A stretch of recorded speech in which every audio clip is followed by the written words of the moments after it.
Alright, should be able to hear me.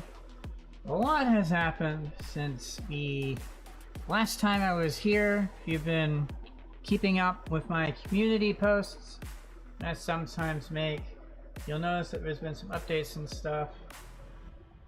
1 second here. Noticing some issues.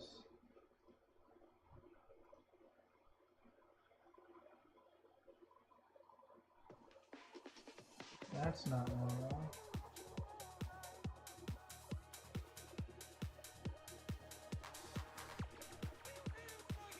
Okay, 1 sec.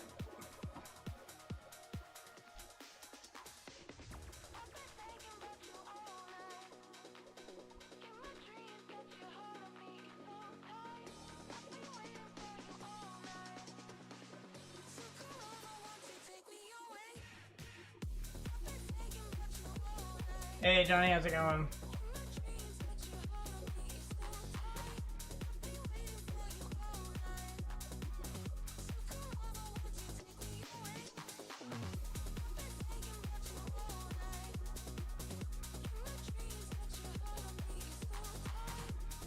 See if that fixed the problem. I'm not sure if it did or not. I guess it looks okay. Realizing my model is a bit laggy, so hopefully it looks okay. Okay, so as I was saying, I've shared some of this stuff that's new since last stream. There's some obvious stuff though. We've got this massive magnifying glass here, so that's cool. So at some point I'll figure this out and utilize it somehow, of course. But right now let's leave it over to the side. We got some new GodHand nippers right here. Now these are the left-handed versions.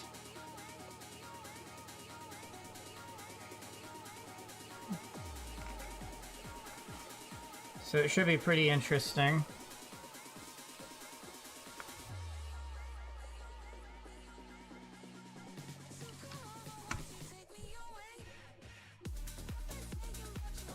Alright, let's see here.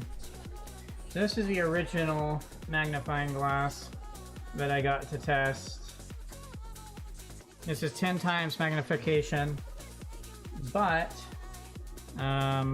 it's 75 millimeters. I mean, it does work pretty well. I mean, look at that. You can't really see that, and then suddenly, oh wow, you can see it. It's incredible, right? Then we've got this over here.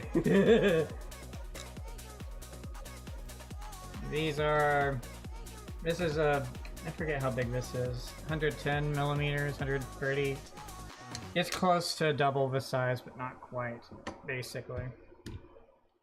So, you know, slight difference in size there. We'll be able to see a lot more of this, is the idea. So yeah. So I still need to figure out how to actually use all that stuff. Let's see here. So the first thing I'll do is open these. Yeah, doesn't it look really cool? And let's see here. Where do I want to be able to adjust it? So I'm not sure exactly how high I will end up wanting it to be, because there's all sorts I can do to adjust it.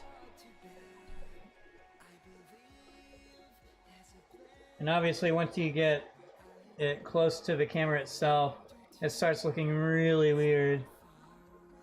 But you have to be at least a certain distance from something to be able to, I guess where would be, appreciate what you're seeing. But so it'll be some trial and error to figure this out. And then I'll figure out some other stuff too. But the idea is I want to be able to get it and set it up in such a way that I can just have this be above what I'm doing with my hand. And so it's a lot more easy to see what I'm doing with my hand. So for example, if I want to, so here's stickers, right?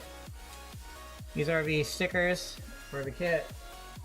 You can't really read, but as soon as I do this, let's see here, should be able to kind of read that. I'm not sure what point it becomes. Okay. But yeah, so you can sort of see that, right? Like, that's way better to see. You can see all these individual little things here. And yes, every single one of those little dots is a sticker. Believe it or not.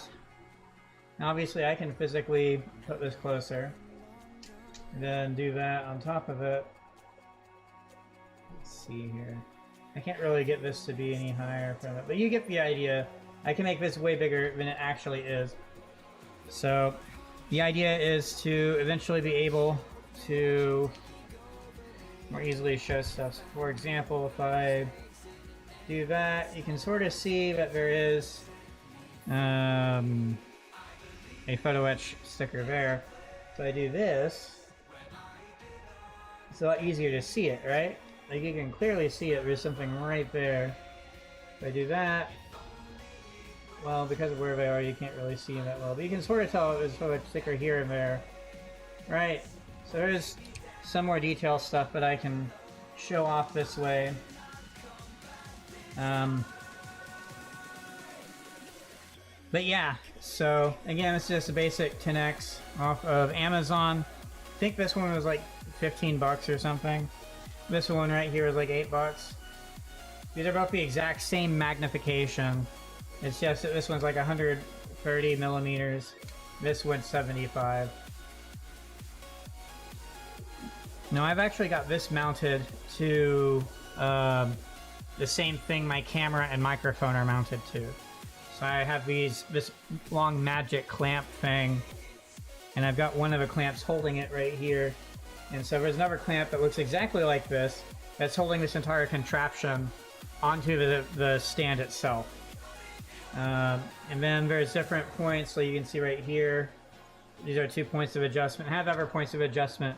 So the idea is that with the points of adjustment I have, I should be able to get it into a certain position. And the best part is I can block it into that position. And then it's just figuring out what I need to unlock to be able to move it around and get it out of the way and get it to be back where I want it to be. But I'm thinking I'll definitely be able to have it be a lot higher if need be. Because, you know, if it's like that, then I do that with my hand, you can see it a bit better. Now, obviously, there's going to be some annoying glare from lighting, but there's nothing I can really do about that. So that's going to be fun to play around with, and something that I will be playing around with today for sure. So I did end up losing the one photo etch sticker, the one that is supposed to go right here. That's not here. It's completely gone. I have no idea where it is. I've looked and looked and looked and looked and looked. I cannot find it. I also figured out the ridiculousness that is these photo etch stickers, which is important. So let's see here if I can use this to make this a bit easier to see. Okay, you can sort of see that a little bit better here. I'm trying to get this to be even easier to see. So these are the photo etch stickers, right? Okay, cool. So then if I go over to the, because I don't think I've actually explained this on stream, because I don't think I've streamed since then. So I'll explain that here in a sec. Hold on. Because this is something that might be useful to know. Okay, so we have some instructions right here. And so this says etching sticker setup, which I can read that on my laptop feed of this stream, so you should be able to read that too. This says etching sticker setup, right? I'm trying to see if going up higher makes it easier or not. I don't think it really does, so it doesn't matter. So anyway, this is etching sticker setup, right? So you go over here, and it says remove protective sheet. Trying to get, let's see, is this where I lock it? We'll say it is. Also, I can also lock it here. Okay, why isn't it? Oh, because of that. That makes sense. Bear with me here. Okay. So now I can just move this, I guess. Anyway, so it says remove protective sheet. You can sort of see that once you remove the sheet.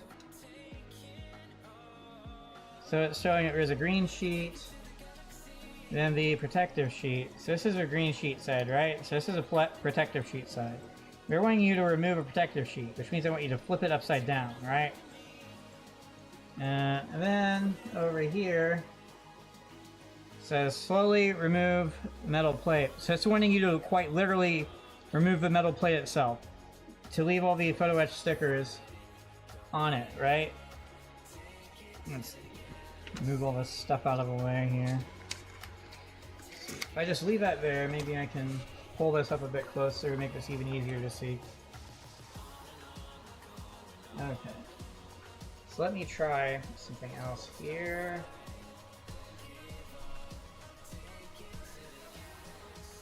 If I do that, make it even higher.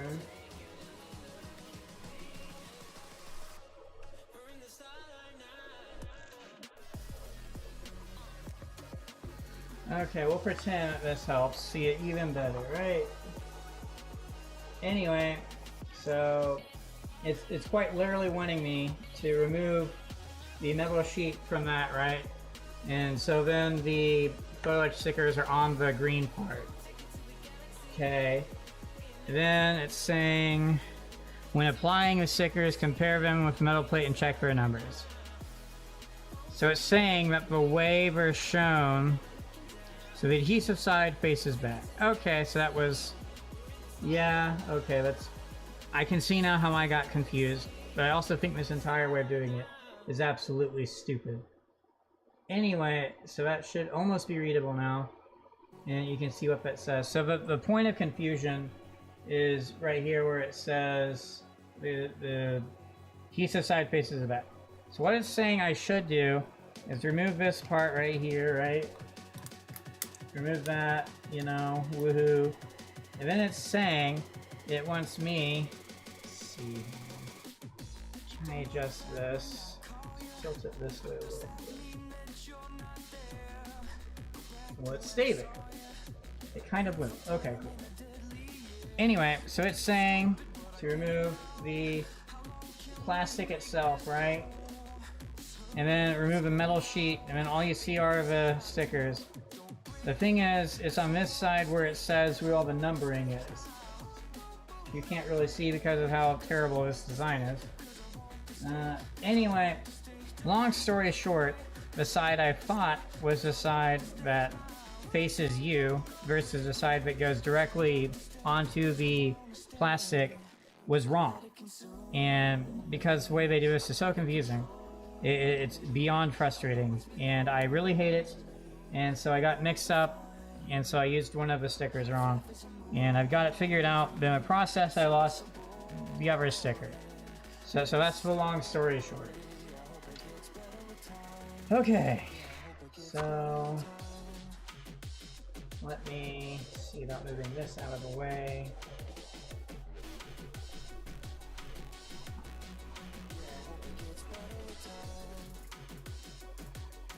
I can kind of sort of do that. Okay. So this is the PN120. So I got this from New Type. So it looks like it just should slide right off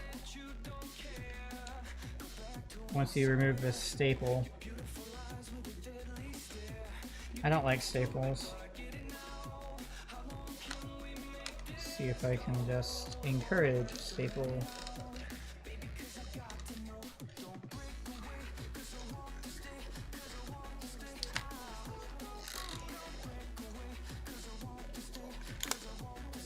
There we go.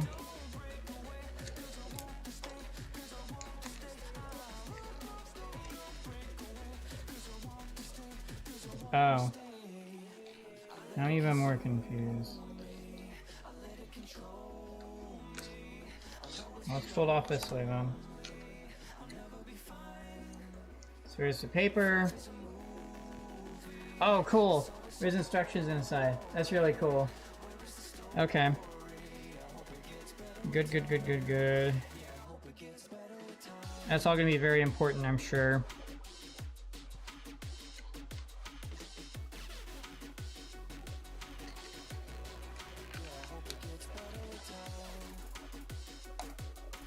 And here they are. So this is the PN120L. See if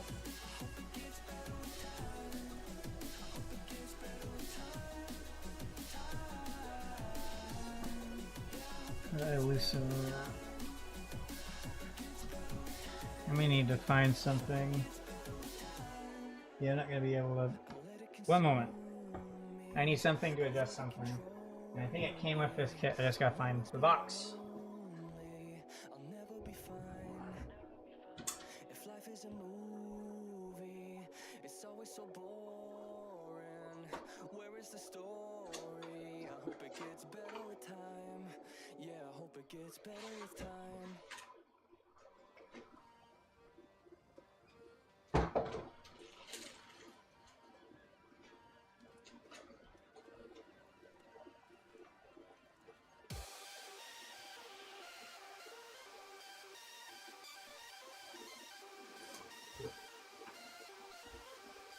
Here it is. I don't know why it's so sticky though, so that's annoying.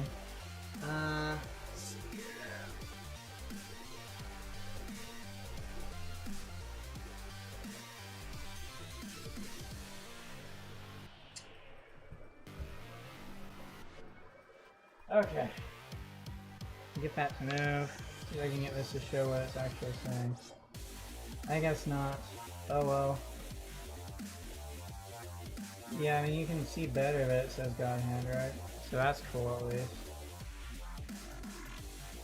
But yeah, it's just not gonna do what I want it to do. Okay. Well anyway, so it does say, it says plastic, GodHand, PN120L. Nothing over here. This is very oily though. The texture on this is interesting. I'm not sure how I would describe it. It feels like this part itself is oiled up too. Like the grips themselves have a bit of oil to them. You can tell it has a bit of a unique shine to it, I guess. I'm comparing something like this. I would say this feels wet. I'm sorry, this feels dry. And this one feels wet, if that makes sense.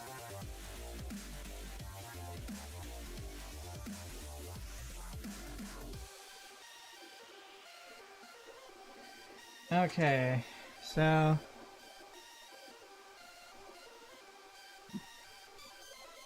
let me see if I can encourage Nipper to go into here.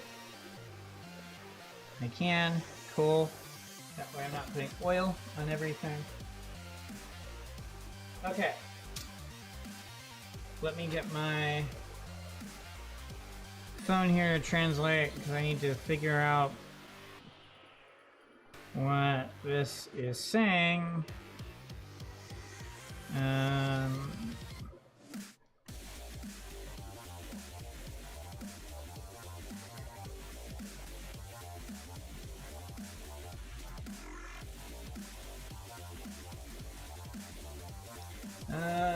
Let's see here. I may need to.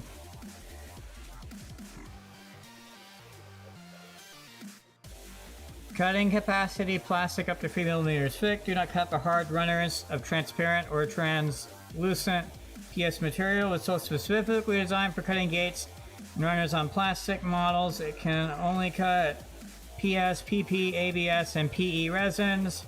Do not use it on materials other than specified. This tool is not suitable for materials with special processing. So that could be certain types of pre-painted or coated or something. Do not use on plastics thicker than the cutting capacity. Cutting flat objects like tags will cause the blade to break. Do not cut with transparent hard plastic runners made of PS material. You can cut up to 2 millimeters if it's a gate. Please avoid cutting the transparent hard gate with a tip. Please use it gently as if you were cutting tofu, and avoid gripping it too tightly. Materials that can't be cut.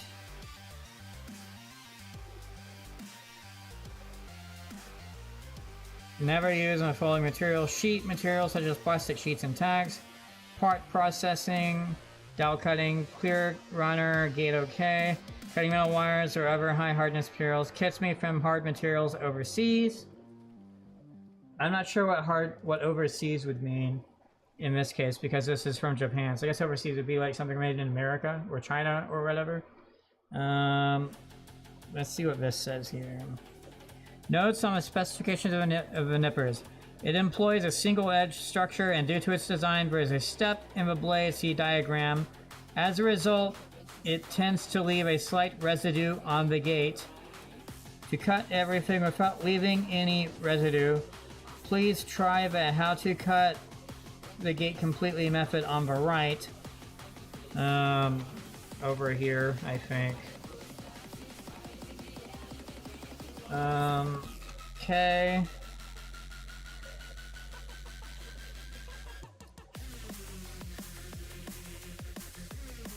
The cutting board blade is thicker and has a step compared to the cutting edge, making it easier for uncut food to remain. Okay. It is normal if a blade breakage prevention stopper is not tightly sealed when the blade is closed. The stopper only functions when the blade is near its breaking point after being squeezed tightly. Therefore, in some units, the stopper may not engage even when the blade is only lightly closed. This is normal for the product, so please use it with confidence. That's good information, because I was noticing it's slightly different on my display. Let's see here. So it's saying the blades are closed, but the stopper isn't making a tight seal. This is normal. It functions even when gripped with full force, close to breaking point, so there's no problem. It's referring to this right here.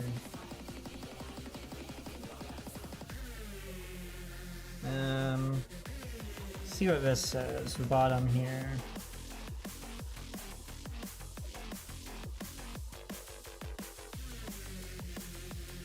Translate it.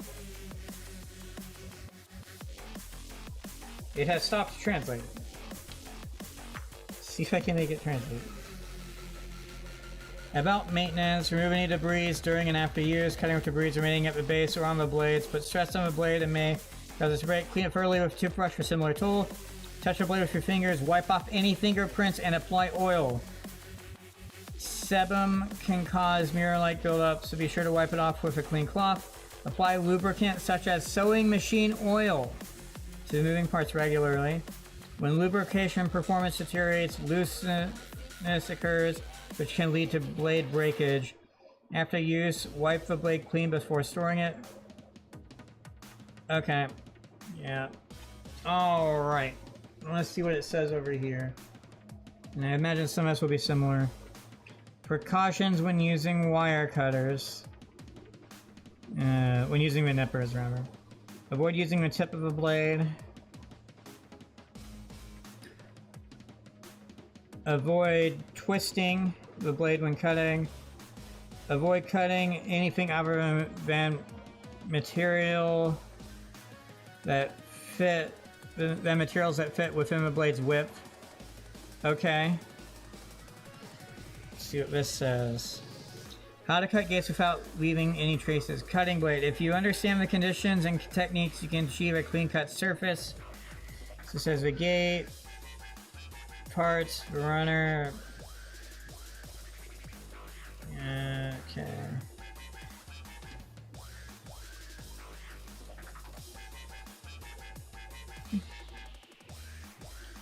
Cut the gate a little distance away from a part. Insert the receiving blade into the meeting surface of the parts. Okay. Yeah, I see what they're saying now. Yeah, that makes sense. Okay. So I think that's everything I needed to know about this. Again, this is the PN120L. Then over here is the SPN120L left-handed. So let's see here, gotta deal with this again.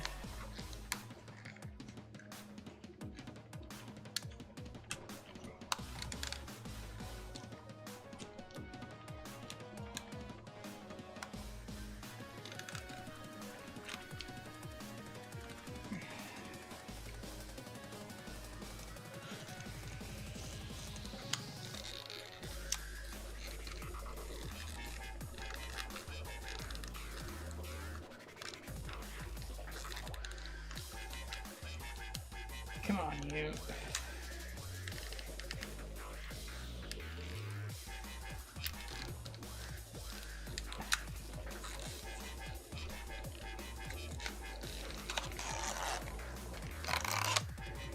Okay.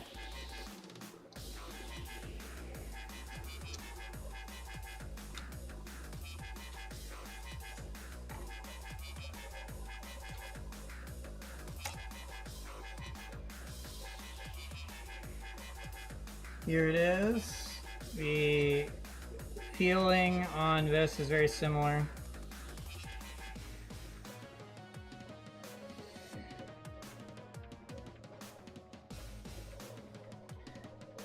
This does say SPN120L on it.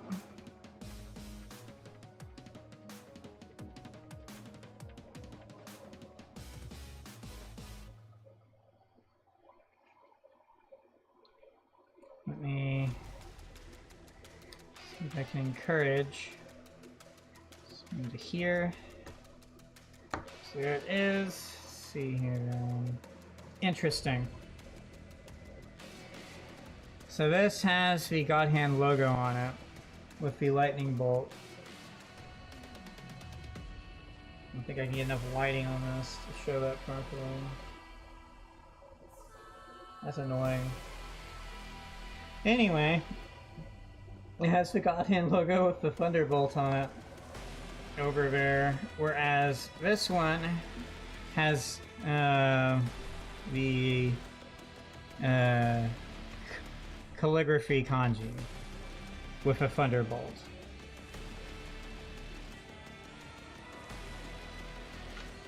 Another thing is that this says 5 stars, or version 5.0. This one says 4 stars, but it doesn't say anything about a version 4.0. But yeah, so let's see here. So this should have some interesting information. Let's see what this has to say and how it varies from this one. So first off,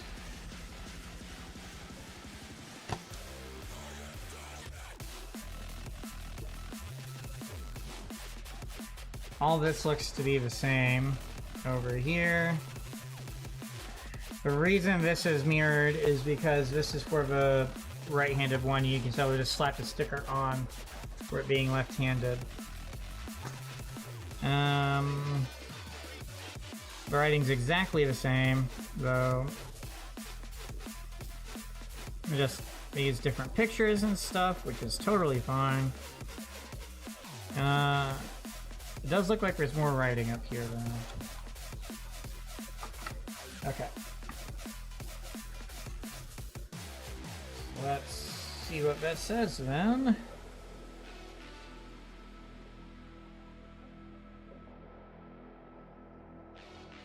Even if the material is within the cutting capacity. Okay. So that's what it says for this one. Okay, let's see what it says here. See how this one differs. So first off, that looks to be the same. That's the same. There's explanations of that's the same. I think.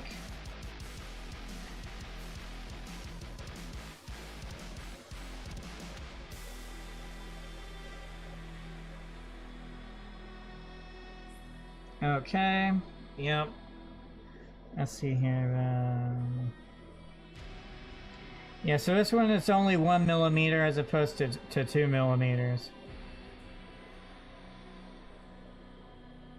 Please use it with a relaxed grip, as if you were cutting tofu, and avoid squeezing it too hard. Okay.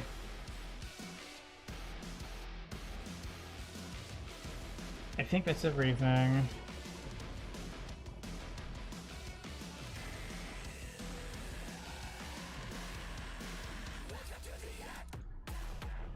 So what it is suggesting I do when it comes to cleaning these, like let's say that there's some just random plastic bits on the blade, it's suggesting I use a brush like this. So I may need to be doing that from now on. Anyway, so purple grip, or whatever, the pink grip is the SPN120L, and the orange grip is the PN120L, and that's the main difference.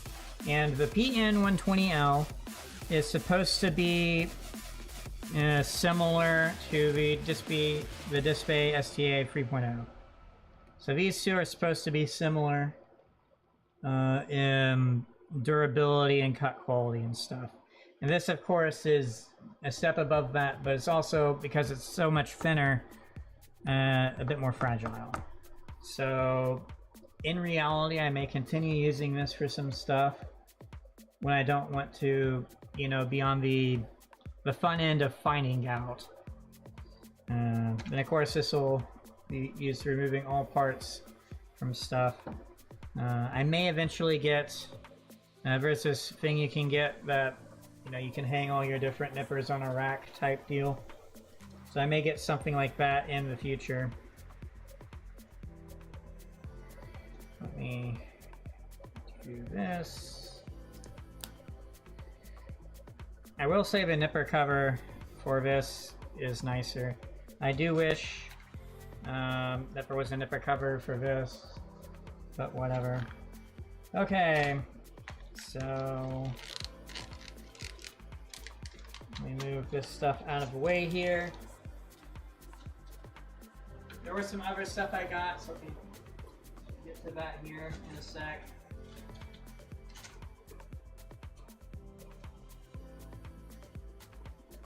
Make sure I put the box I opened up from the magic arm back where it was, so it's out of the way.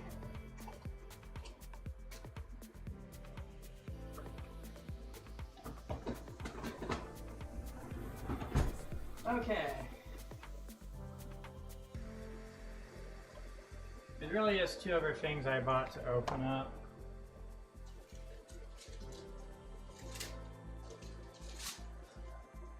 There was also this cool sampler that they provided for free with it. I already have some of this stuff as well. And I put it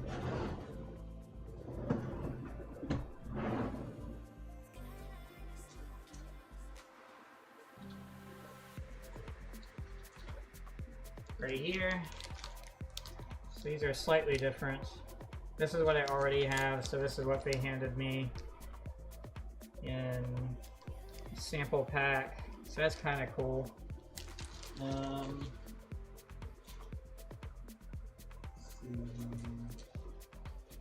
Oh yeah, and I had this too. So yeah.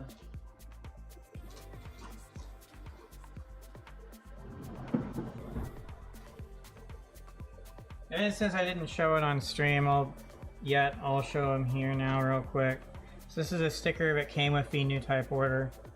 You know, little joke on Panda Express. Ha ha ha. Funny. And then we have... Oh, you have? Well, I'm busy here unboxing some new stuff I got.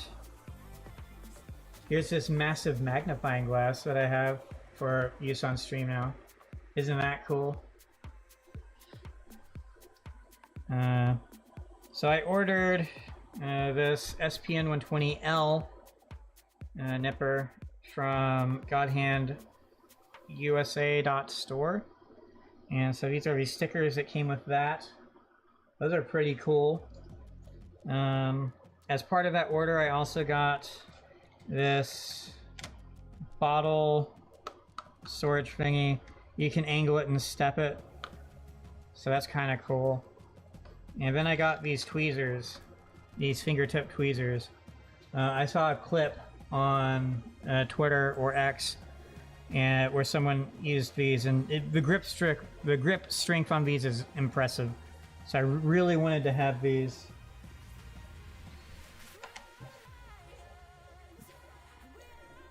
It's probably just not showing up too well. It's supposed to be moonlight, and then the lightning is also lightening up the sky and stuff. Yeah, maybe it's just not showing up well on camera, so there's a lot of detail loss. I think it looks okay. This one, of course, looks pretty cool, because you've got what's essentially the Japanese flag of the land of rising sun, some other stuff. It looks pretty cool. But yeah, so that's these stickers I got with that. So let's see here. The reason I really wanted this is because sometimes I have to get out my plastic cement, or this could be good for Mr. Hobby Setter or Softer. And so having a bottle stand for when I'm using that could be helpful. Let's see here. Wish I had a tool to just remove these staples with, but I don't.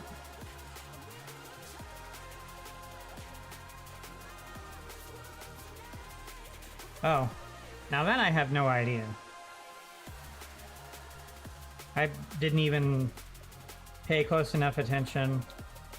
I'm just showing what I got from the order. I guess I can try looking a bit more for giggles.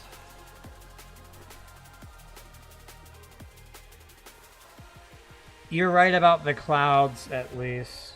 The clouds do look a bit off with the way they're done, so that could be part of it. The thing is, I've seen similar stickers. I've seen similar stickers from the Japanese site, though. So I know these aren't exclusive. I know the idea of stickers themselves isn't exclusive, so maybe the designs are outsourced or something. I will say this does look pretty clean. Like, this one doesn't look bad at all. And there's Mount Fuji. I think that's Fuji. I forget the name of the different mountains. But you're right, it's possible. I don't know enough about art, design, and stuff, but... Yeah, I know, but I have to compare them as well because they both came from the same place. Yeah, if you look at both of them, it helps tell a better story, too.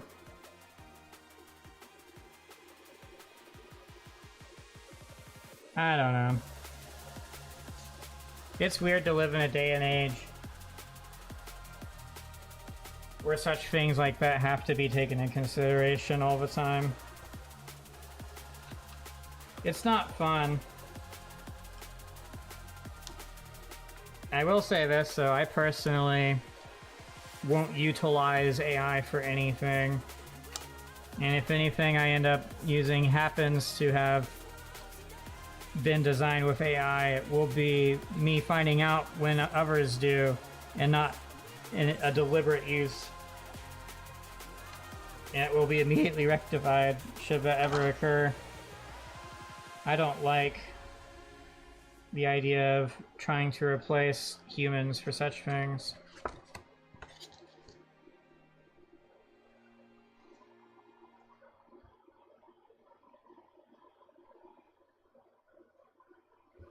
No, I'm the same way with some other stuff, so I'm right there with you. I totally understand where you're coming from. My problem is I've not seen enough art or looked at enough art to that level of detail to be able to know or have an idea. I think that's part of it. And then there's some stuff that someone could say is AI. I'm like, yeah, I can believe that. But it turns out it's real, or vice versa. So I don't... And the problem is it also depends on what year it was done too, right? Because AI is getting better, which makes it harder in some instances. I've actually been trying to find inspiration for the Viking spaceship I want to design for my channel.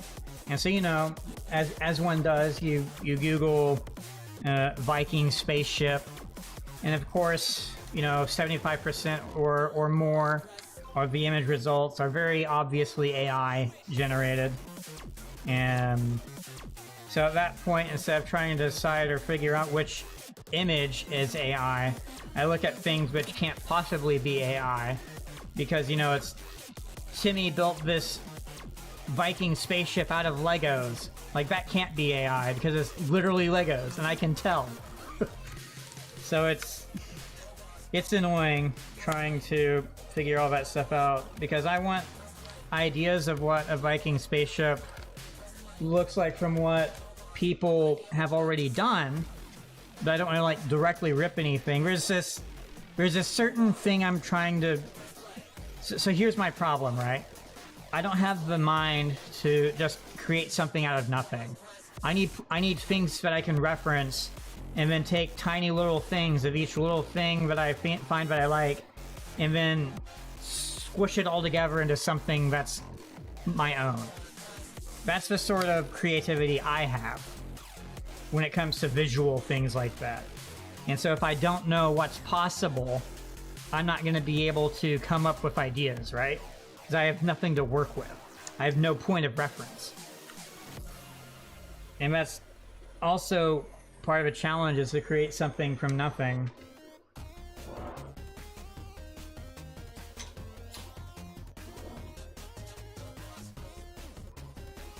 Oh, nice. See if this can even go underneath.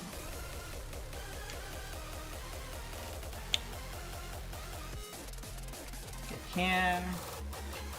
Let's see if I can then get this underneath this side. I can. Cool. That worked out well.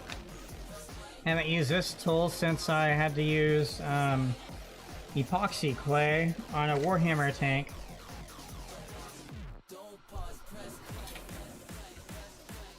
Alright. Then here they are. Let's see if there's any... There is not. Of course not. Okay.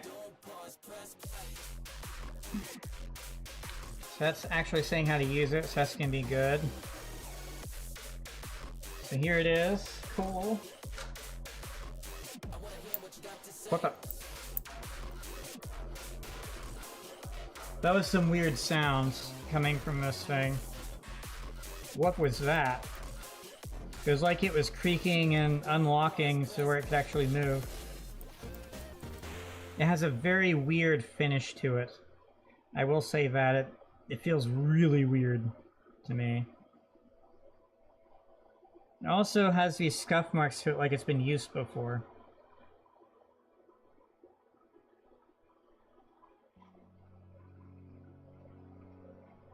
See if I can make this show it up better.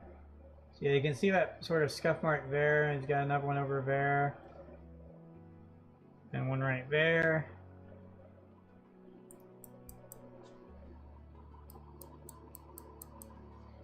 Okay, let's see what this has to say.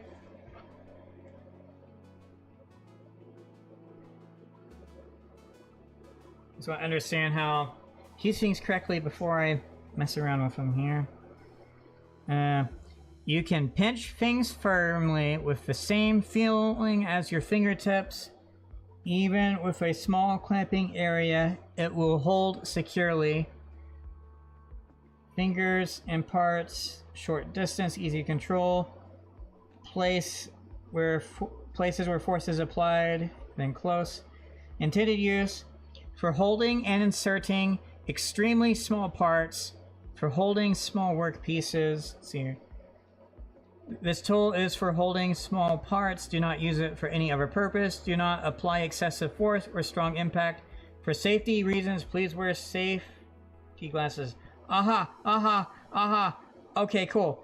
It says, due to manufacturing process, scratches may be visible on the surface, but this does not affect the quality or usability of a product. Keep out of reach of small children.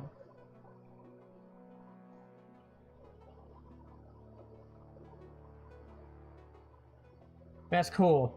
They actually make note of that in the thing. That is so cool. Yeah, as you can tell here, it shows using a very tiny part right there and stuff. Oh, the Proto Wing Zero?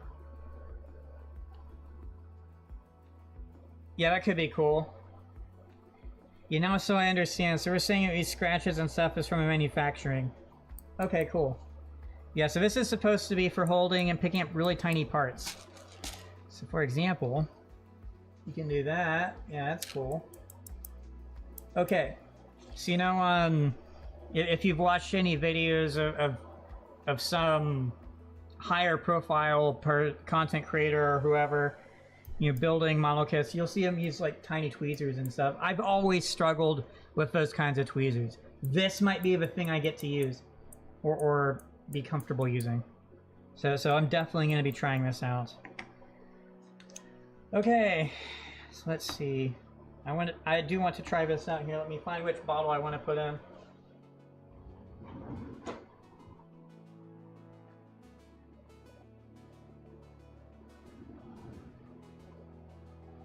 So here is my Tamiya extra thin cement. And it said something about... Oh, cool, you can do it like that. That's cool. You can even do it like that. Or like that. Or like that. Okay, cool. Yeah, that's really cool. When I showed this, or that I bought this to some people, they were laughing at me thinking this was stupid. I think it's smart. So, I think this will be very useful in the future.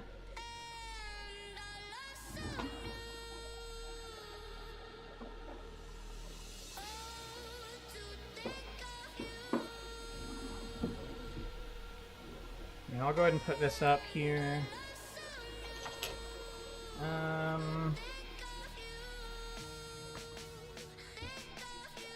So I'm very excited to try these out because if you notice, I use my left hand for holding the nippers and stuff. And until these, I didn't even know that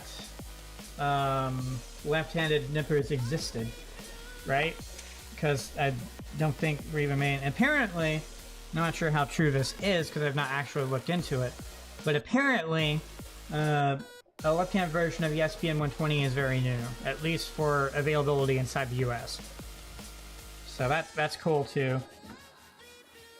Okay. So let's see here then. Of course, here's what I've been working on. Got the Master Grade Extreme Strike Freedom. This is the head and torso so far.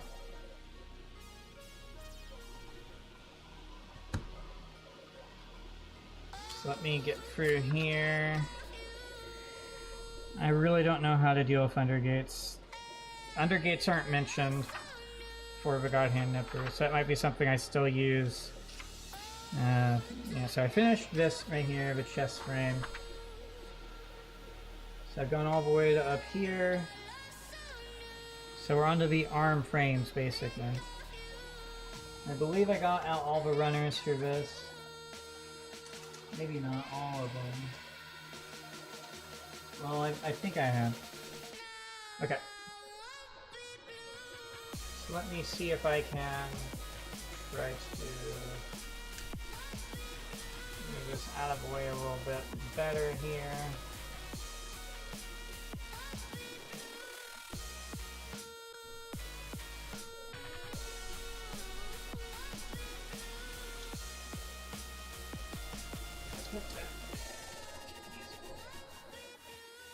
Okay. Now to finally get started on building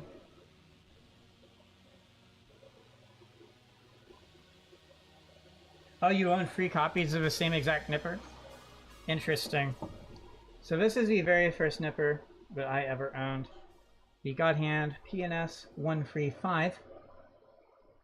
This is for removing parts from gates or from runners and stuff. And then I was also using this, you know, like to trim down. And then I would use the gun primer eraser to sand stuff down. It was time consuming. It was messy. Then I got the Rui tool.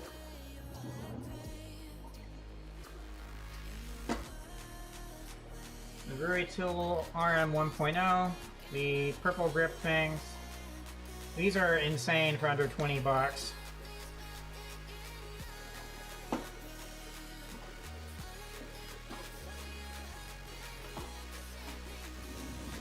Then after that, I upgraded to the Display STA 3.0, which has been my go-to for past however many kits. And then, since last stream, I just bought these. So these are stupid expensive. I don't recommend buying them. Unless, like me, you're left-handed and realize, hold on, there's nowhere else that sells left-handed nippers. These are the only left-handed nippers. From that perspective, it's worth getting at least one of these to try it out and see if using something left-handed is better somehow. Anyway, so the purple grips here are the SPN 120, the creme de la creme, as people say, the best of the best. And this orange grip one is the PN 120L. This is supposed to be the equivalent of the STA 3.0 from Display, essentially speaking. We will find out. I'm both excited to use these and extremely nervous because everyone talks about how freaking fragile they are.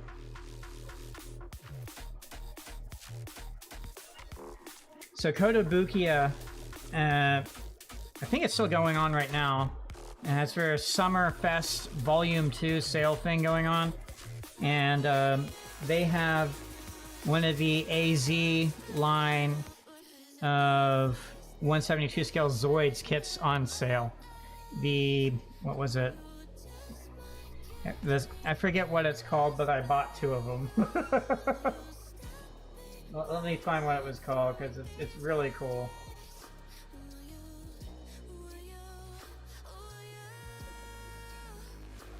The AZ05 Saber Tiger. It's red. But it's insanely cheap. So it's normally like 95 bucks. They only want 37 for it. It's 60% off or some absurd amount. It's insane. So I bought 2 of them. And so the idea is I'll just build one straight, build it, and then I'll custom paint the other one sometime.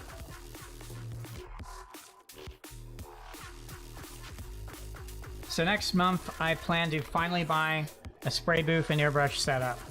A local hobby shop has a spray booth for 165 bucks, and everyone I've talked to says it's a really good spray booth for the price. And I've even seen videos where, you know, there's these art classes, so it's like an actual classroom.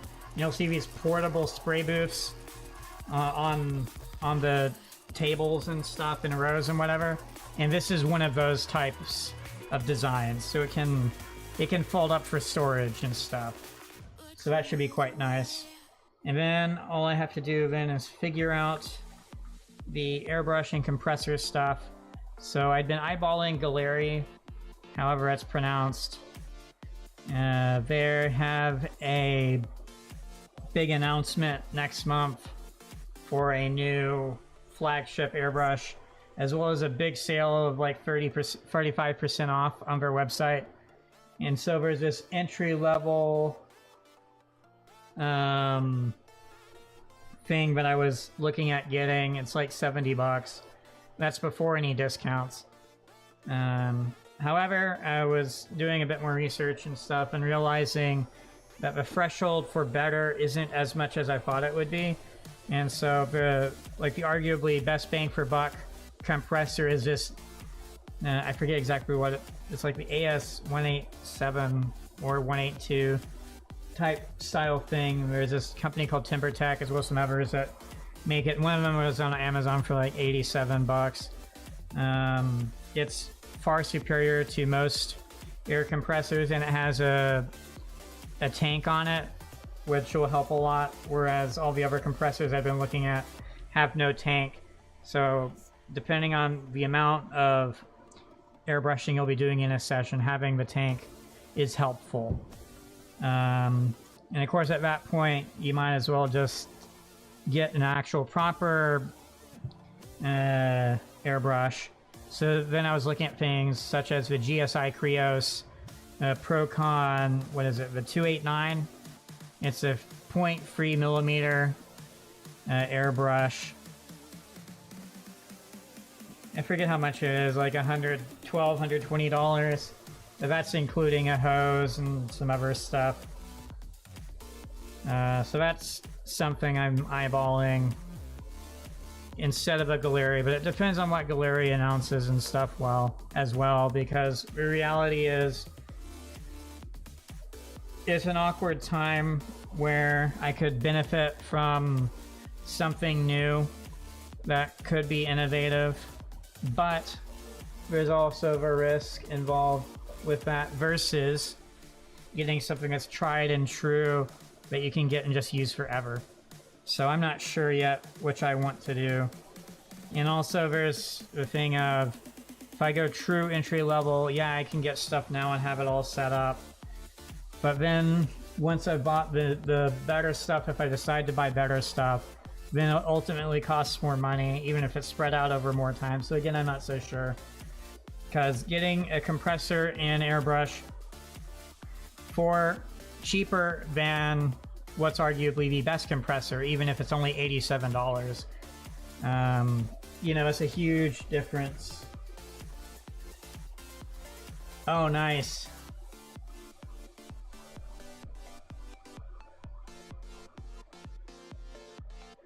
The Model 170 she used. Interesting. Okay. Let's see here then. So... oh yeah, so ×2. So I guess I'll get out... do I want to get out 2 of these? I guess I'll get out 2 of these. See if I can find the F runner here.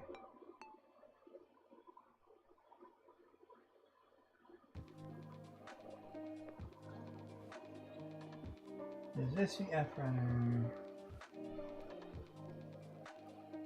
I don't think it is, but we'll find out. It's the F2 runner, and I need the F1 runner. Which means that has to be F1, right?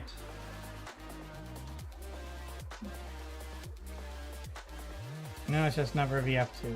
Okay, cool. No, it is F1. So I do need both.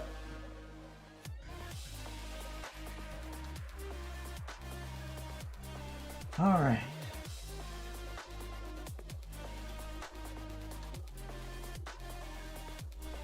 I'm gonna run an ad on Twitch to disable pre-roll, but I'm not going to stop.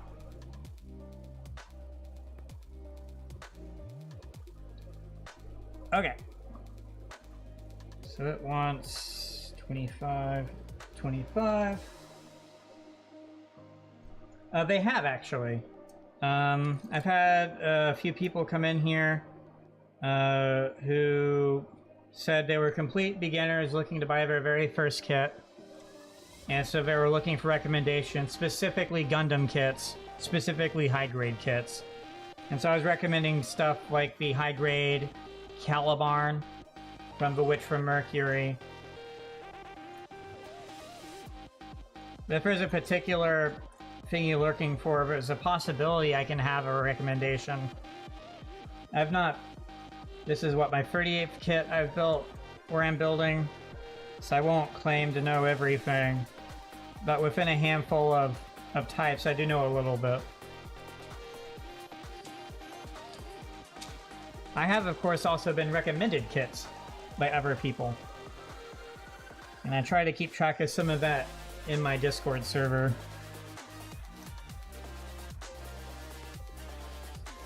Okay. So this is the part right here. You know what? Let's try and get the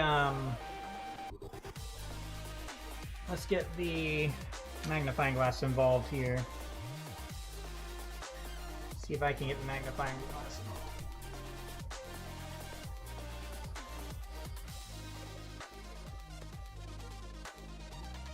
Let's see here. We'll say that's a good spot for it.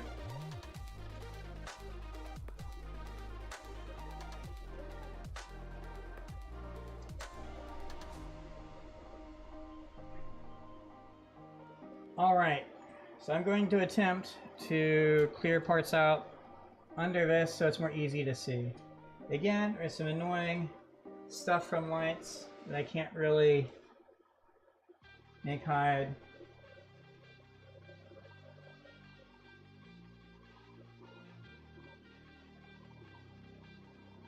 Pat Labor.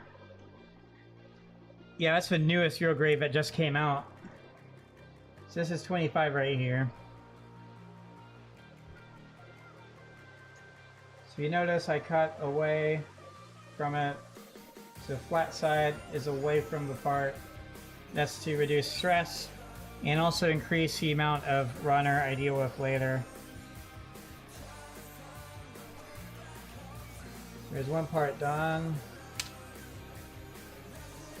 And it went at 25 on the other one.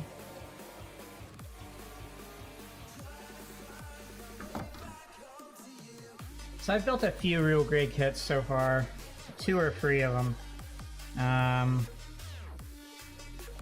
I've built real grade Hi-Nu Gundam. And that one was a lot of fun.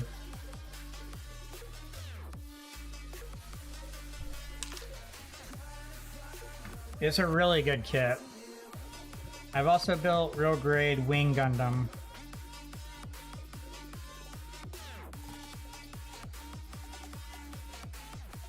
It can transform, so there's a bit of added complexity to it.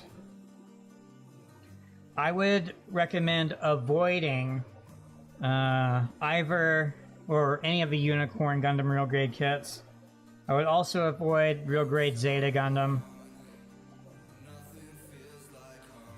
The newest Gundam real grade to release, Gundam Wing Zero TV. That one is supposed to be incredibly good.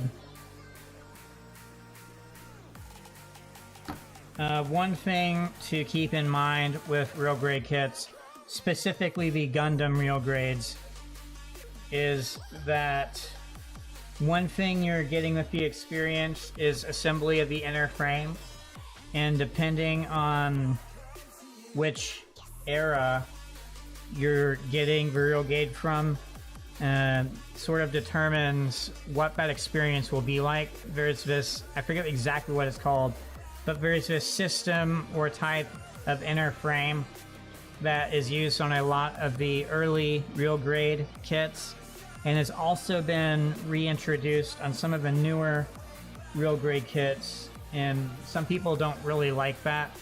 It was real grade, I think at Kotsky, the gold plated kit that came out last year, I think, or the year before.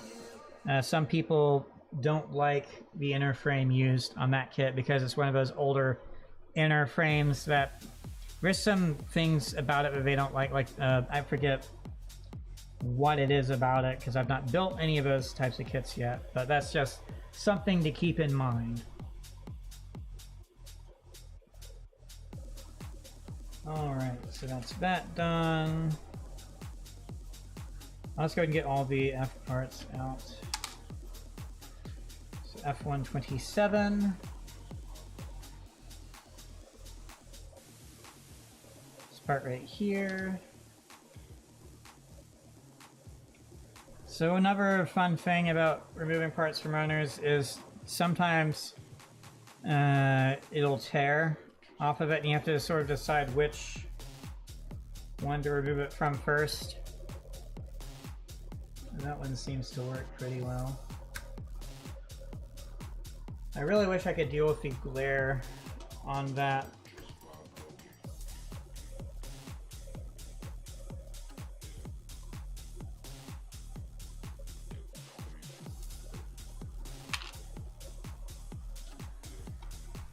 I don't know much about Yuri or Jury. I'm aware they exist. Their presence has grown a lot since I started building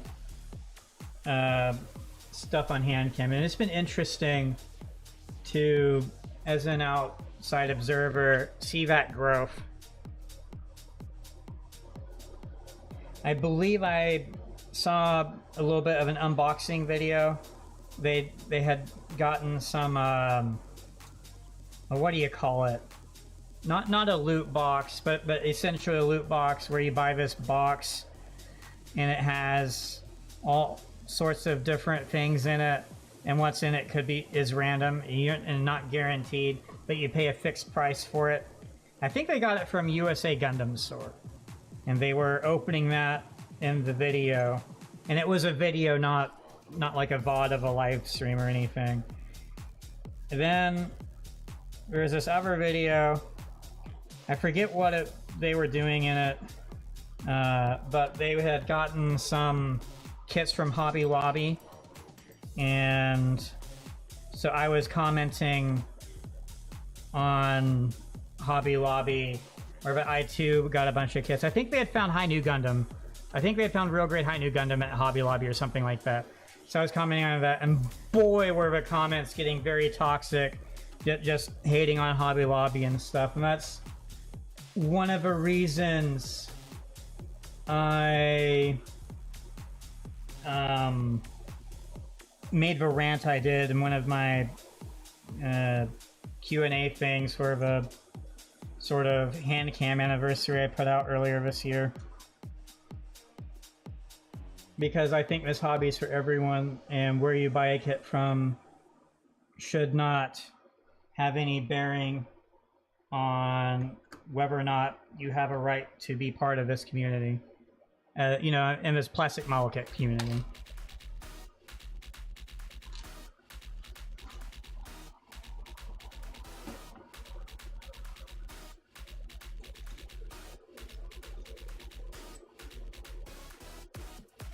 Have either of you heard of Plamo Weekender? You have any idea what that might be? There's this one creator, I think they're called Bad Gunpla or something like that, and they and some others do this charity event, or historically have done this charity event, a yearly thing called Plamo Weekender. And I watched it last year because the charity it's for is for like curing Alzheimer's, whatever thingy. And the whole reason I got into this hobby, or started this hobby when I did, was because my dad had passed away at the end of the year before of Alzheimer's. So I was like, oh wow, cool. I just got into this hobby and I see that there's this charity thing going on. And so, you know, I tuned in and checked it out and stuff, and I was surprised to see how many of the creators that were part of that as guests for, you know, like each 1 hour segment, and how many of those were VTubers like I am. So I thought that was pretty cool. Let's see here. There are so few parts in this. And I keep looking, it's like, okay, so where's some more parts from this runner? Where's some more parts from this runner? And I'm not seeing any more from this runner. It's literally 2 parts from the F runner. And that's all it wants for this part of the assembly.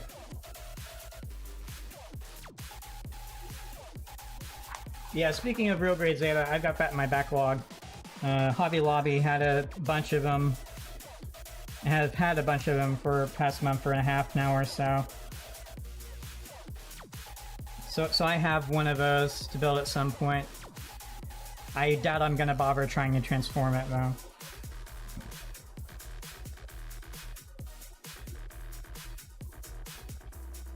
Maybe I'm weird, but I don't actually like the transformation gimmick of model kits. And if I were to focus on the transformation, I would just buy the same model kit twice. And I would have one always be in one form and one of them always be in the other form. That's how I would approach it personally. So for example, my Wing Gundam, my real grade Wing Gundam, is in the transformed state, where it looks like the bird thing. And that's it. That's all it will ever be for me. I am not touching that thing again. It's done. The transformation isn't even fully done because the instructions are so hard to follow that some of it doesn't even make sense and I couldn't adjust things the way I'm quote-unquote supposed to. That being said, I really like Zeta Gundam. I have this weird fascination with it that I don't really understand. But I have two Master Grade Zetas. The Master Grade 2.0 Zeta and the Verka Zeta. Now I have the real grade Zeta. I really want to get the perfect grade Zeta, but no store around has it. Once I get the spray booth and stuff and can do custom painting, I'm definitely going to do a custom Zeta at some point. For sure. That's gonna happen. And that's one of the reasons I think I'm interested in it, is because there are models of it in all three scales. 1/144, 160, and 1/100. And there aren't as many kits that are in all those scales. Especially if you try to leave Gundam as a franchise in, I guess, product line of model kits. There's hardly anything else that is in multiple scales, you know? So if you try to get, for example, Legend of God General, or no, Legend of Star General, you're not going to find things in multiple scales. It's just, that's it. That 172 scale, that's it. Okay, where's... Is this it? Okay. There we go. So 14 and 15.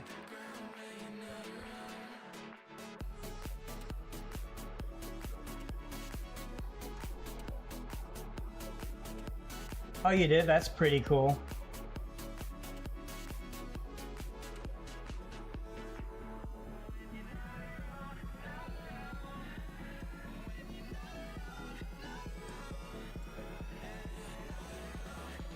Speaking of real grades, past Unicorn, one of the ones I built, the High New Gundam, I really like that specific design of High New Gundam. And because I was still fairly new to Gundam itself and to the model kits, I didn't even know that there were different straight up designs of the High New Gundam. And so I just assumed that Gundam was just, that's the design, and it would look the exact same for other scales. Boy, was I wrong. So, while I might be interested someday in getting one of the Master Grade High New Gundams, it's a bit annoying to me that it won't look exactly the same as the real grade, but in a larger scale. That annoys me a lot.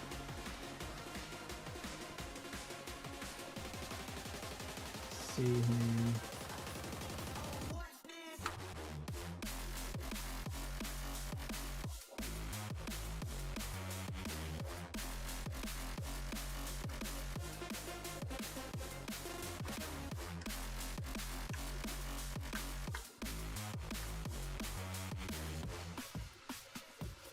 Oh, I don't like it either, for sure.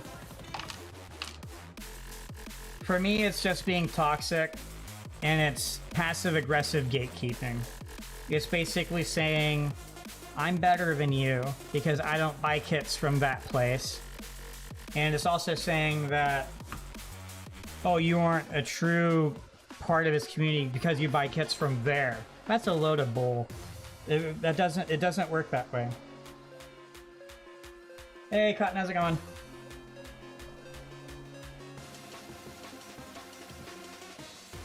And if anything, I think the people who complain about where someone buys a kit from are the people who should piss off.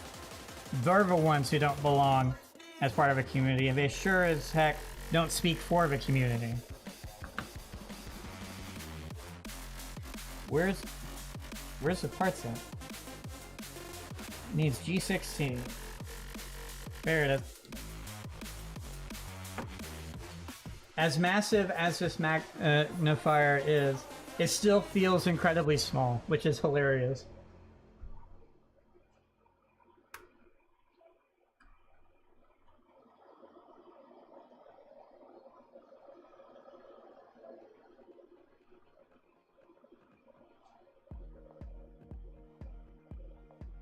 I saw that was pretty cool. Triple G. I do not. I'll have to look it up real quick.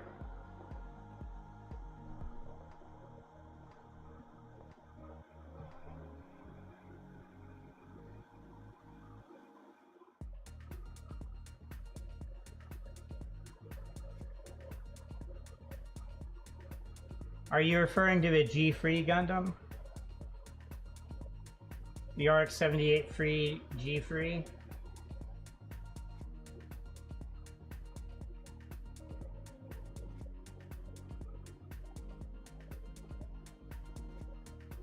I'm not seeing anything on Triple G itself.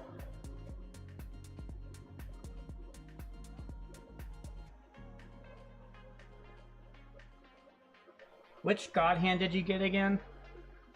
I vaguely remember you saying what it was, but I couldn't remember exactly. I unboxed the two that I got. So they're right here. The orange grip is the, I guess for lack of a better term, the lower quality one. And the pink grip is the higher quality one.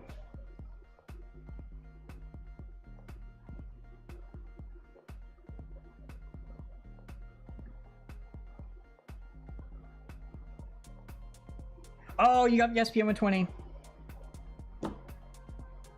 So this right here is the left-handed SPN-120. Let's see if I can... I put it up here, and so I put it down here and it looks smaller. That's funny. Yeah, I'm not going to be able to show it properly. I don't know why the lighting won't pick it up properly, so you can read it. This is the GodHand SPN-120L. So this is the left-handed version of the SPN-120. What did you upgrade from? And did you... let's see here. Where is it?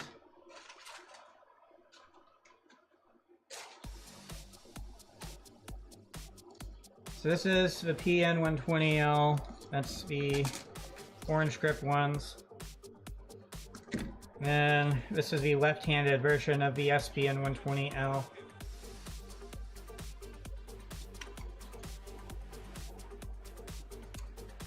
This information was really interesting. This right here explained a lot. And I understand how this works. The problem is you need that space on the part for to do that. The other thing that's not really explained at all, but I wish was, is how to deal with undergates.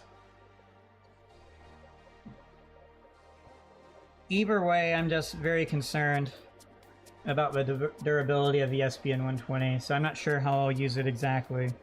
The PN-120 right here is supposed to be very similar to the disc bay that I've been using in terms of durability, blade thickness, etc.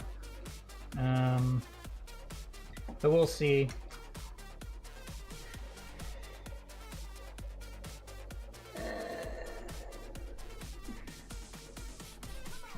Whoops.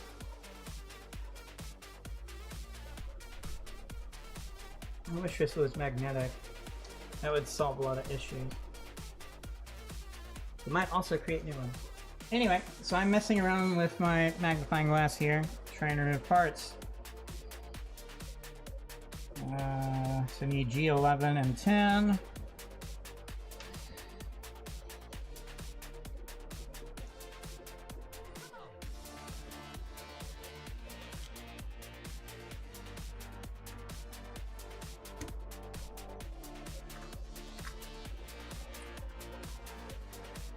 I do think the glares on this is kind of annoying.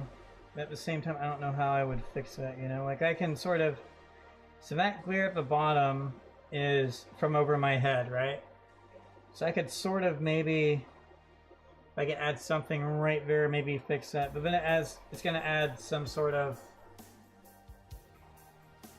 thing. And of course, that glare is from a light that I've got over there. So I could maybe deal with some of those glares, but I don't think it'll work properly.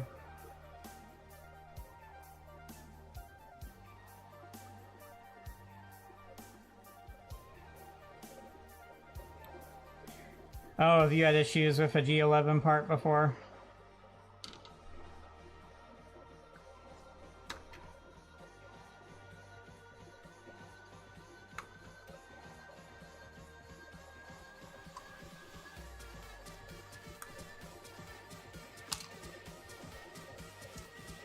Okay. So I need G18 and 19. 18, 19, right here. One of the nice things about the magnifying glass being this big is I can more easily move it around. Move things around underneath it to avoid those glare spots. I'm not sure how I could improve lighting to deal with that.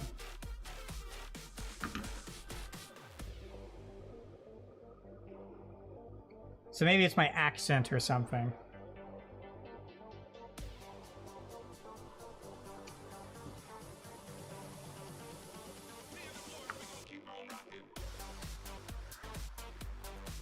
All right, so G21 and 20. I'm sorry, yeah, 21 and 20. Let's see if I can find those right here.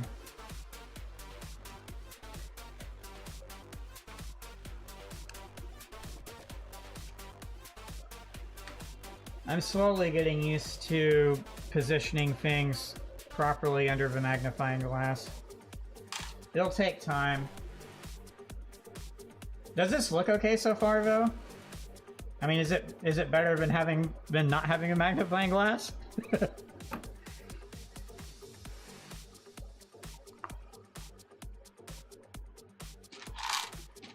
All right, now I get to the right arm assembly. So I'll have this be the right arm. So G23 and 22.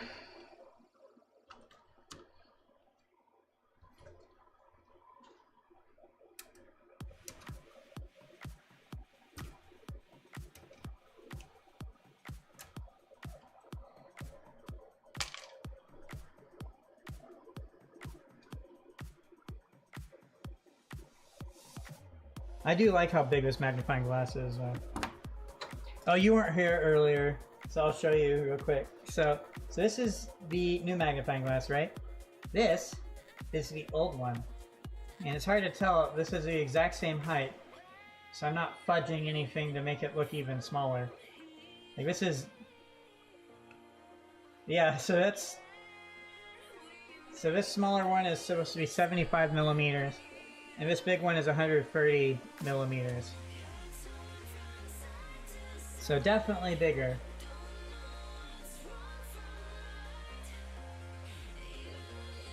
But these are both 10x.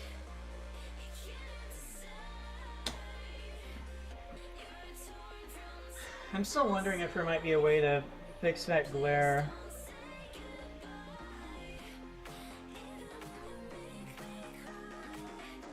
Does this turn some of the... Interesting. So this light has nothing to do with the glare. Okay. Where'd the remote go? Let's see if this can do anything with the glare. Because obviously if I turn that off, that's going to completely remove a lot of the glare. So that's 2 points of glare. My main concern is the lighting looks weird if I do that. Let's see if...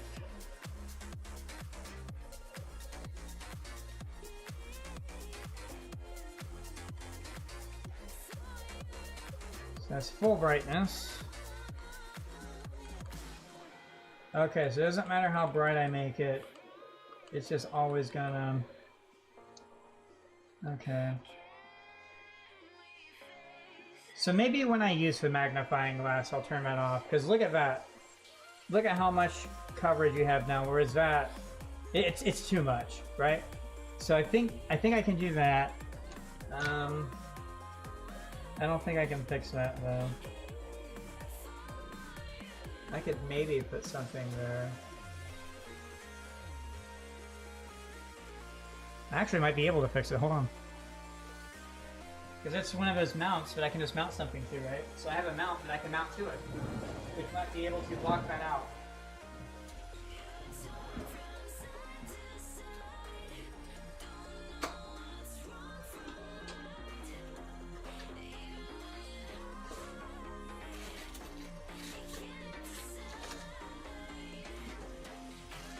This is one of those phone mount things. It came with the magic arm that's holding this magnifying glass.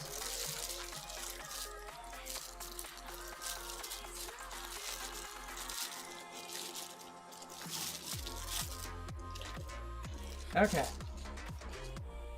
I assume it can be adjusted. It can, but it's just needs to be held in place. Okay. So I can mount it here or here. So let's see. I think here would be better. Bear with me.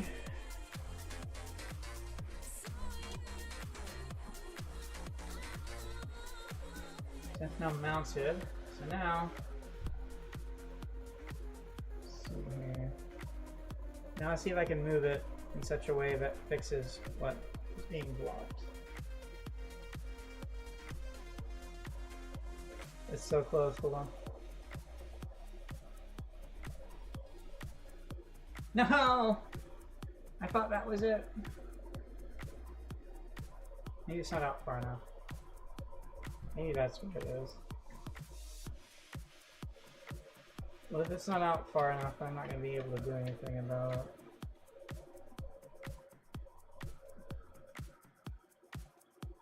It's so close though. Oh, you can even see the tip of it, basically. Okay, so I need the other one. I have another mount that I use with the camera, that I actually use camera, that I can mount to that.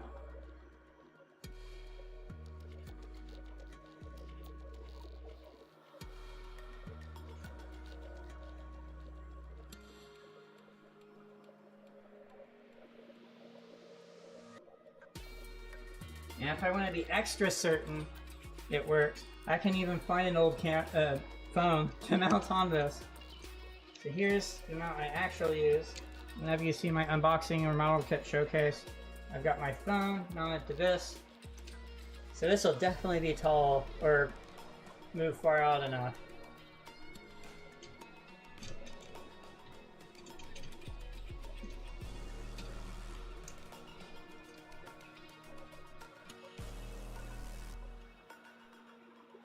Well, you can see us blocking some of it, right?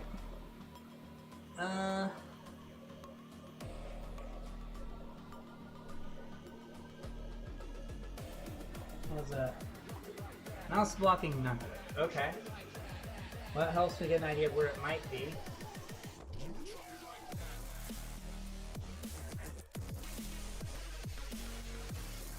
Well, that's some of it. Maybe this right here. Yeah. Okay, so it's further out that way. Let me go find an old phone. I can fix this. I'm gonna fix this.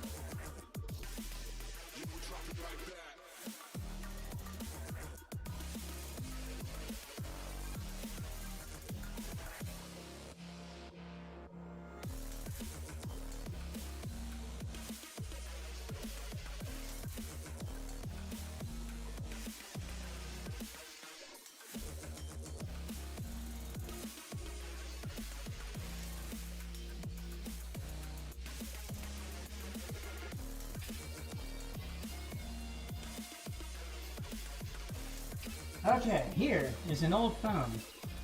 Next, I try to put this in. I guess I would have to do it this way. Let's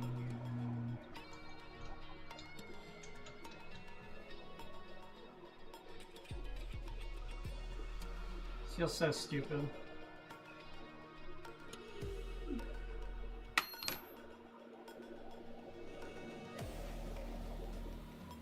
Haha! I fixed it!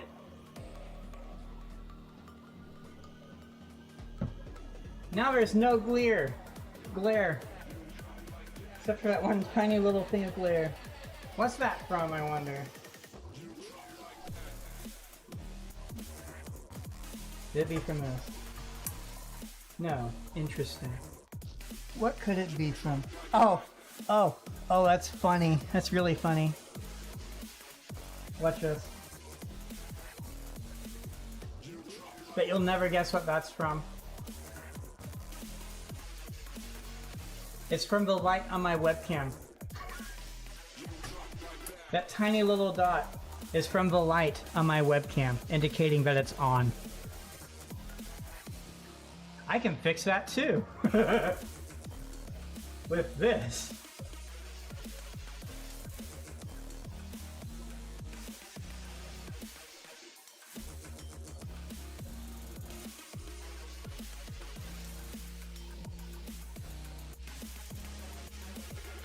I assume there's no sensor over there that matters.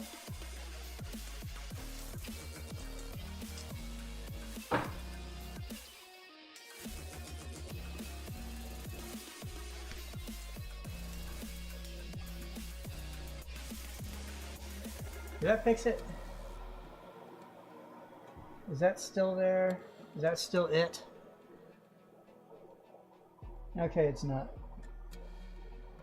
Alright, I finally eliminated so many things from it that might be done. Now I don't know where those things are from. Oh. Maybe it's from this. No. Okay. Well, I mean, surely that's good enough, right? Let's see if it's finally this now. Kinda is, yeah. Okay. Well, that was a nice little adventure. So now, you can see almost everything without some annoying reflection. Now obviously, if I power this back on, boy that looks bad. I don't really know how to fix that, sadly. Anyway,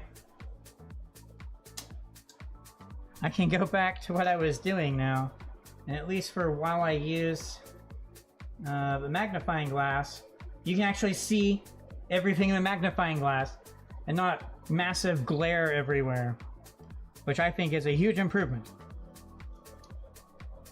Okay. So it's G23 and G22. Oh boy.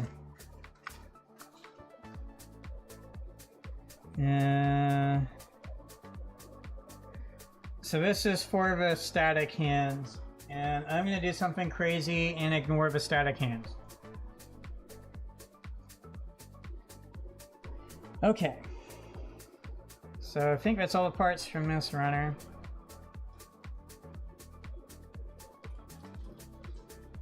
So let me move to the other.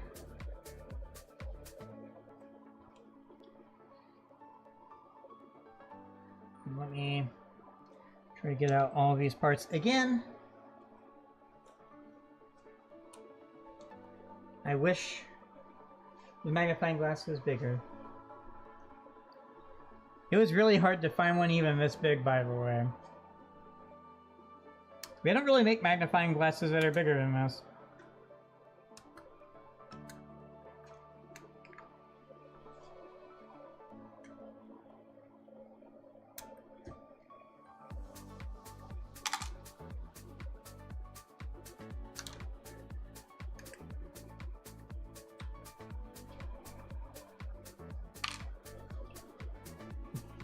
Now if only I could figure out better lighting that doesn't add a glare.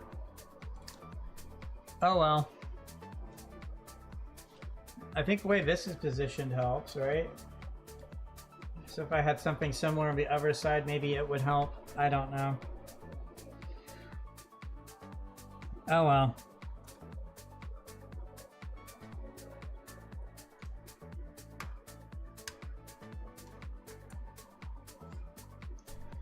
I'm kind of annoyed because it helps because you can see everything, but at the same time it's a bit darker. So there's that moderate annoyance because then my shadows get in the way and stuff. Let me just turn this on and see. See if that looks any better. The shadow doesn't get in the way as much.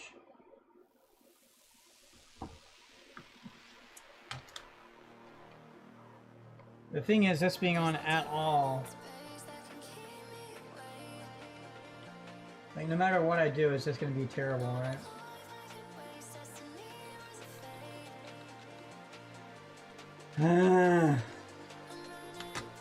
I hate making compromises.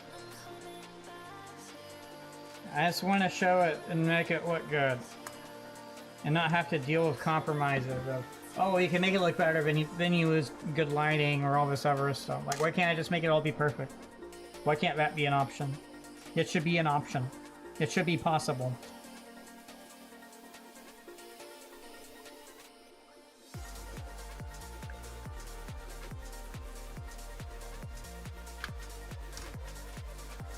So, of course, one of the reasons I want to get a proper camera, a mirrorless camera, is maybe I can do away with magnifying glass altogether and just have the camera itself zoom in.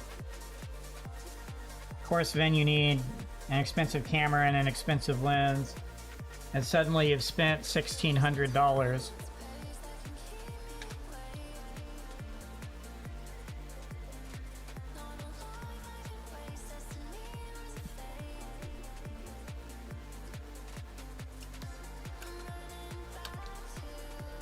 Doesn't help that because I do true top down, my hand's always going to get in the way of being able to see me cut stuff out of the runners. So that's annoying.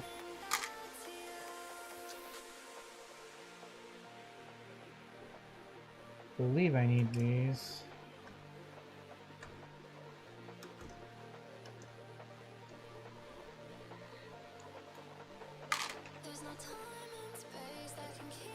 Trying to compare. I believe that's everything, though.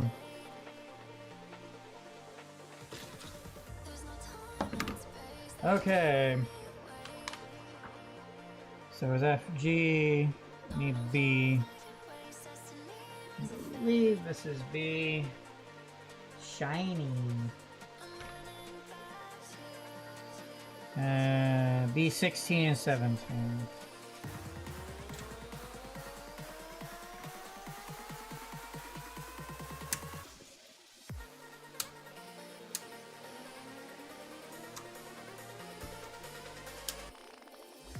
That's 16 and 17.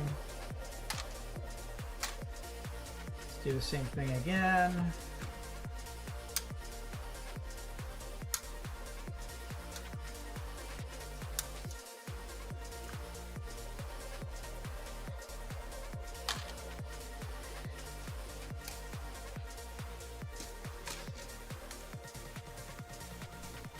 I'm really liking this magnifying glass, so hopefully it's a good addition. I'm pleased it works better than I thought it would. I love it when I'm been able to come up with an idea, put it together, and then it just works. This is one of those. Okay, anything else from the B runner? 18.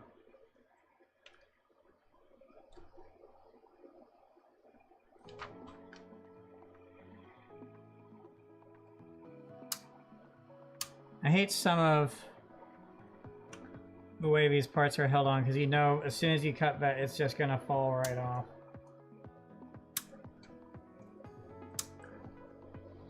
Oh, whatever.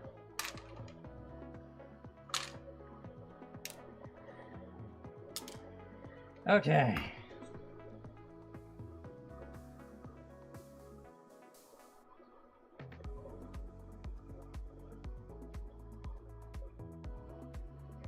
So then, need anything else from a V runner?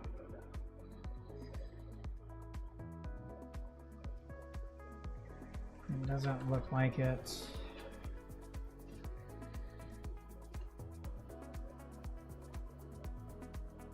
Okay, so there's that. Need something from a C runner, right? C is copper gold. Should be this right here. It is C25.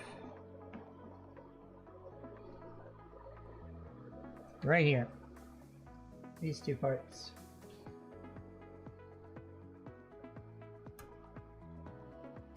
One thing I am struggling with is the magnifying glass kind of gets in my way. It feels like I have to be underneath it, and it's a bit awkward to try and do that. Because when you do this, I mean, that's half an inch, 1 centimeter, or 1.5 centimeters from the top of the magnifying glass. So I don't have much workspace or headroom, shall we say.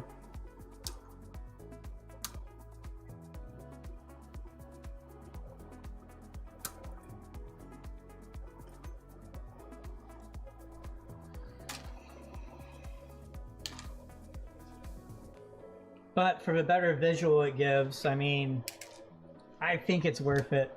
I think all the different compromises I'm having to make to provide this is worth it in the end.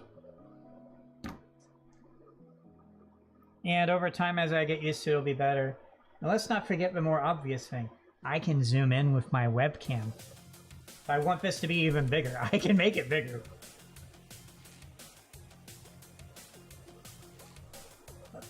Let's try it real quick here.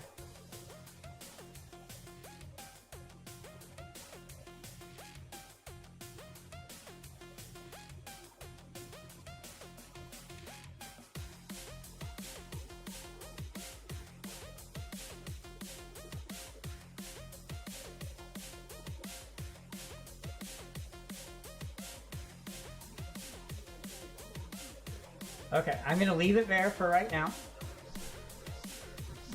But holy crap, you can see everything. Isn't this crazy? I mean, look at this. You can read everything so well. That's actually really cool. I'm leaving it like this for now. Alright, any other parts I remove will be removed. This zoomed in. That's so cool. So I think I need some other parts from C runner. So just C25 that I removed so far. This right here, that's what I removed. And we're gonna put G10 there, that's fine. Then you need C23 and 24. See if I can find that. So here's 23 and 24. And there's 2 of these.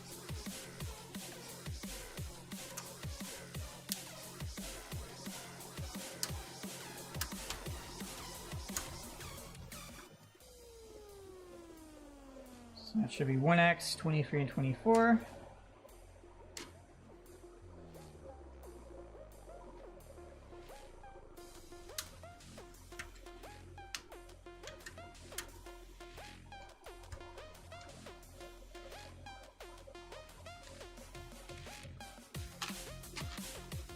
Okay, what else do I need?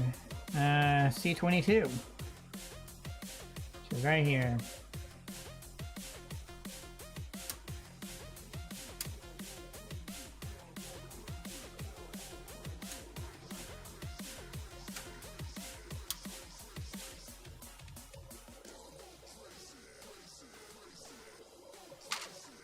Yeah, I think zooming the camera in like this is paying off.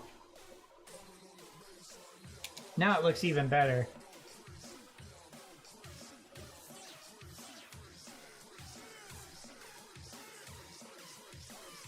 You can even even see the little dirt stuff that's on the paper from where I cut.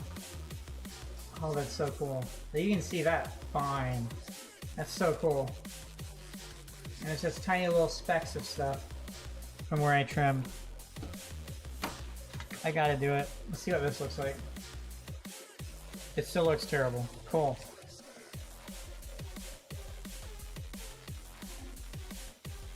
Yeah, you can't really see it that well, so that's a bummer. Oh well. Where's the other sticker that? Now that's properly zoomed in. Oh, there we go. My gosh, you can see that so well. So there it is. Of course, this is going to show reflections that the magnifying glass doesn't because the height difference and the angle. But man, you can see that so well now. Those are super duper tiny stickers. It somehow wants me to use in something. I genuinely don't have anything small enough to even pick those up or put them anywhere. I don't understand why such tiny stickers exist, but there they are. Okay, now that I've zoomed in like this, let's see if I can actually show this better. Why does it look so small? Oh, there we go. Look at that. Now you can see it says GodHand, right? Like, you can definitely see that. Okay, so problem has been lighting then. This doesn't have enough lighting to show it properly at the right angle. You still can't read the lettering on it though, so that's a bummer. So this is the GHPN120L. As you can tell, it has the GodHand with the lightning bolt. And then here's the SPN120L. Get the lighting to show stuff properly here. As you can tell, unlike the other one, it has this on it as opposed to this. But it still has the lightning behind that. It has the GodHand writing underneath that. So this is the GHSPN120L. This is the left-handed version of the SPN120. But yeah.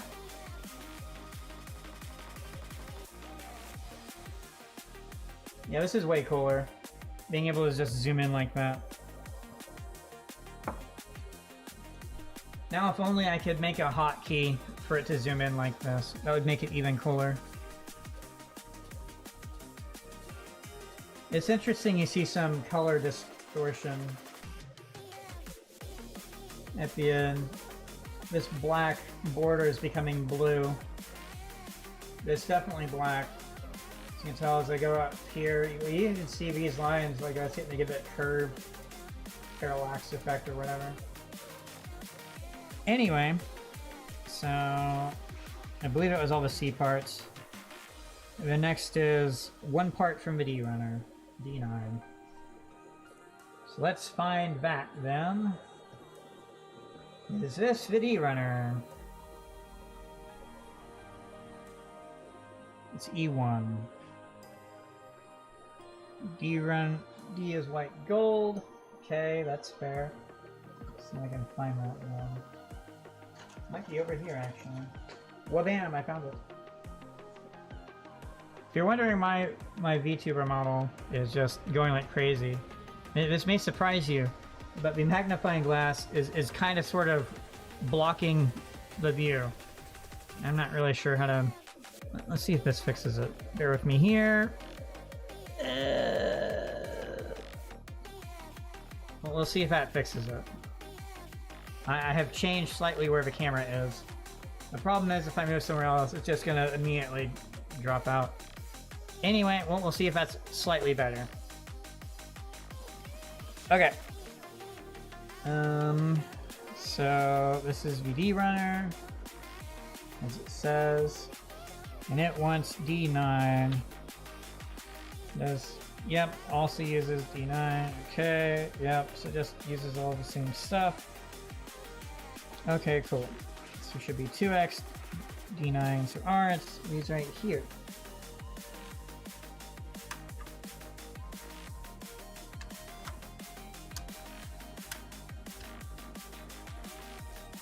Cool.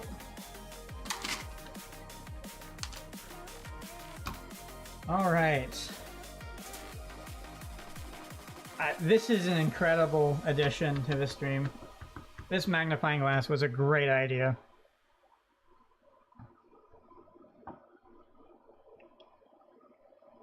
So I think that's all the parts. Unless I've completely missed something. I think that's all the parts.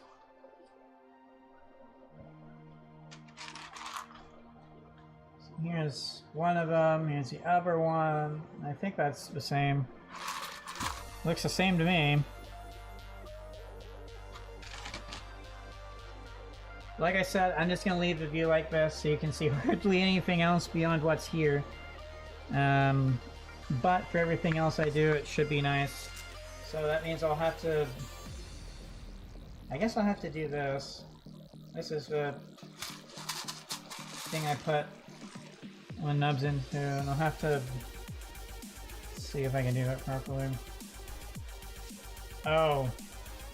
Okay. So I think what I'll do here is I'll take a quick break. Then I can focus all my attention on this, because this is where I get to use the new nippers, and so that'll be some figuring out of things. Because I don't want to break them day one, you know. Okay, so I'm gonna take a quick break. I'll run another ad on Twitch to disable pre-roll, and I'll be right back.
Alright, I'm back.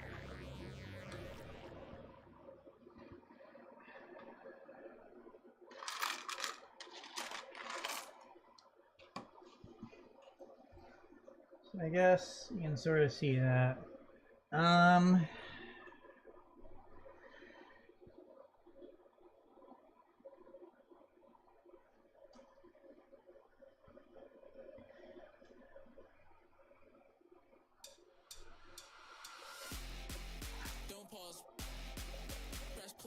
So here's the SPM 120. You know what? Let's start with a PM 120. Reason being, will be very similar. In this way I can learn how to do stuff on the one that's not going to break as easily. Let me also find my toothbrush.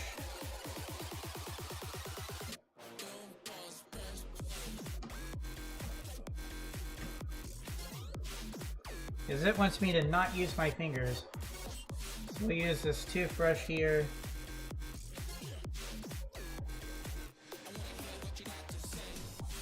You know, to do stuff like this.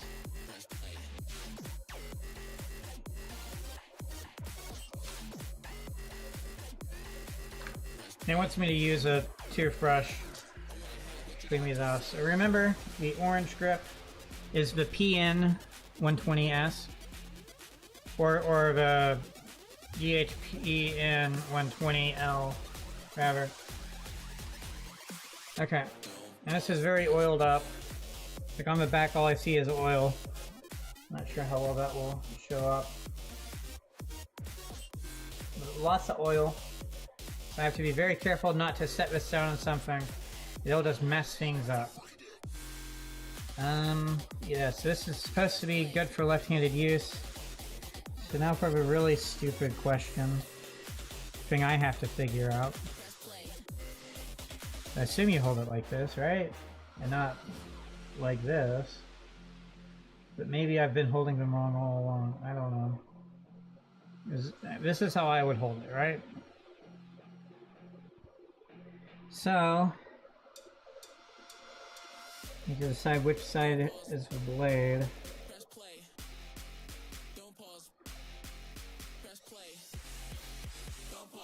So this side right here is the blade. This side is the cutting board, as we call it. I think. Anyway, we'll see if I can do this properly.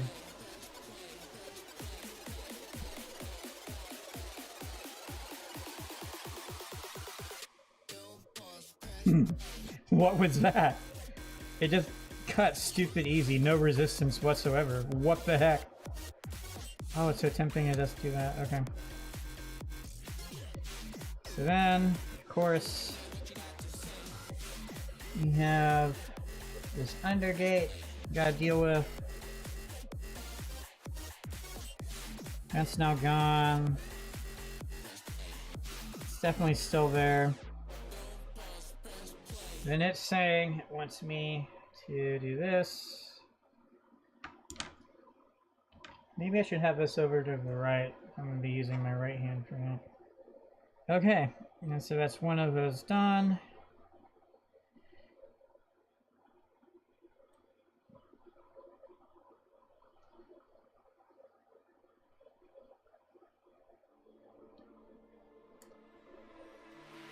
Let's see if we can get rid of this one too here. No undergate for this one.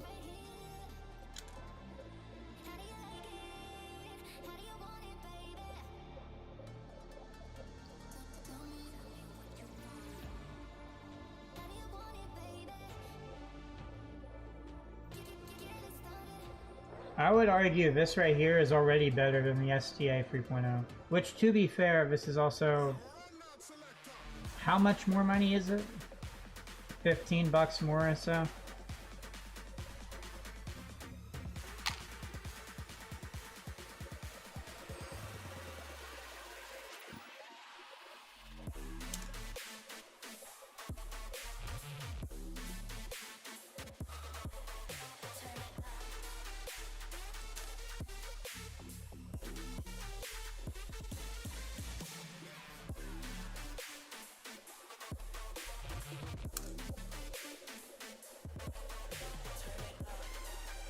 Definitely looks like the cuts are cleaner. They feel cleaner. But it's also leaving some excess.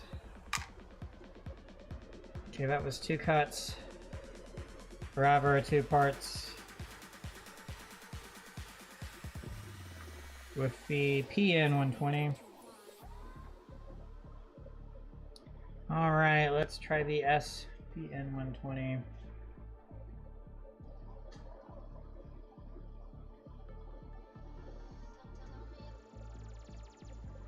I'm very curious, hold on.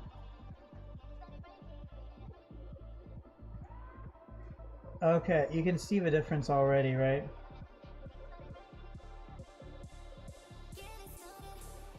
So the blade on the pink handled one is much thinner than this one. So that's the obvious difference, right? The blade itself is just much thinner. So let me... Where did I put? There it is. I want to see what the blade this one's like.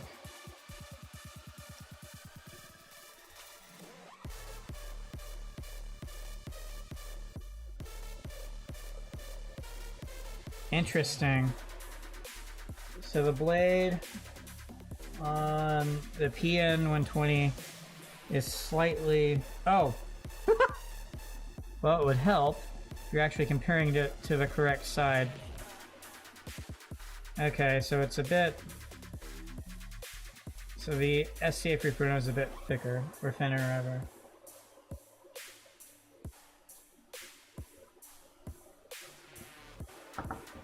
Let's see how it compares with this one.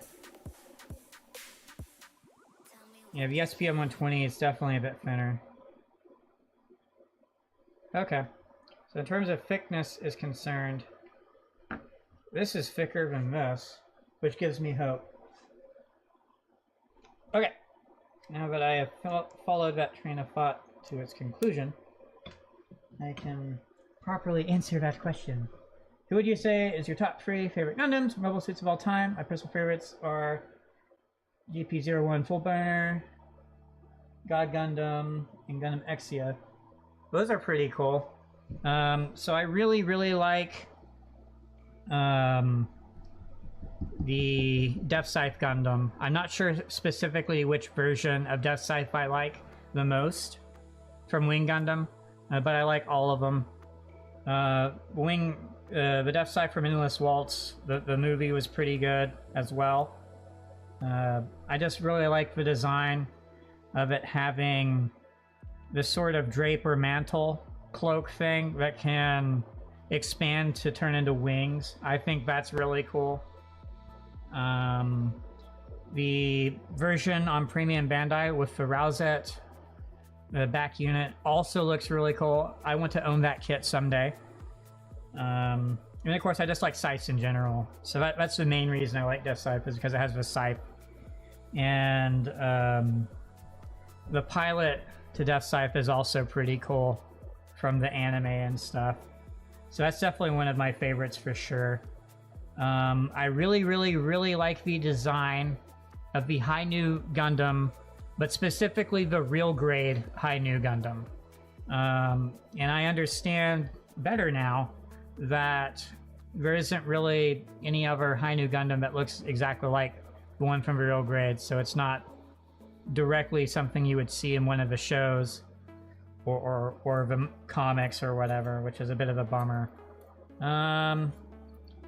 There's others I definitely really like. The Gundam Mark II is really cool as a step up from the RX-78. The RX-178 is really cool, the Gundam Mark II. I wouldn't say it's in my top 3 though.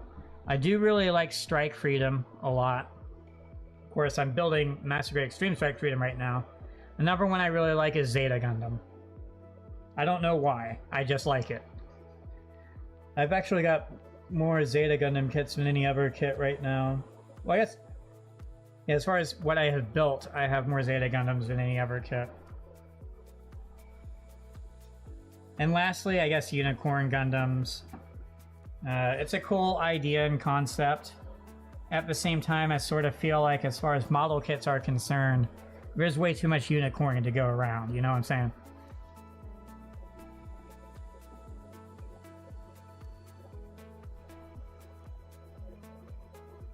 Okay, so I want to try the SPN 120L now. This is going to be a super thin blade, and I'm very hesitant. Let's see here, this looks like it would be okay right here. So we'll try this one right here.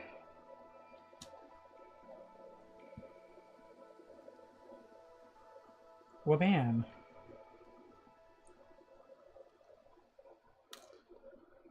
And let's see here. It's not undergated, so I could cut it that way.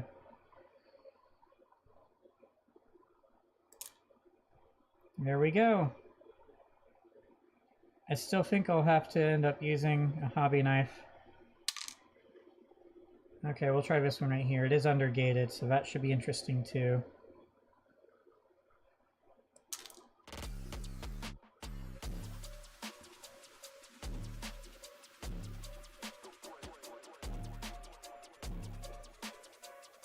Oh wow, that's a lot closer cut because of blade spinner. Oh, that's impressive. That is impressive. I don't think I have to do anything else to that one.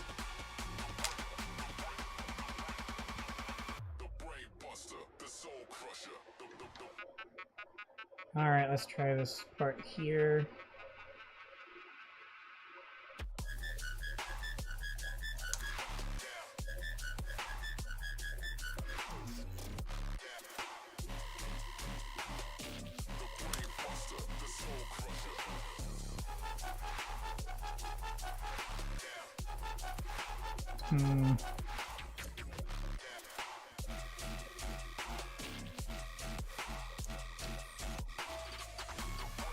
That cut with so much force it went flying, that's crazy. Yeah, I don't know. Obviously, how you use a tool matters as much as what tool you are using. I'm totally new to using this. Not to mention it's actually designed to be used with the left hand, versus me just using regular ones, but with my left hand. So the blade's on a completely different side. So as far it used to be the blade would be on this side, right? Now the blade's on this side. So that is a bit different.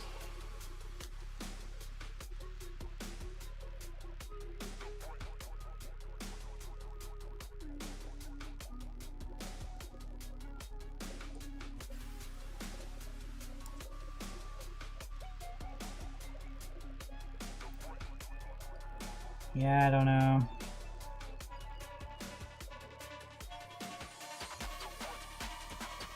I'll admit that's a bit thick. Okay, yeah, I can see now.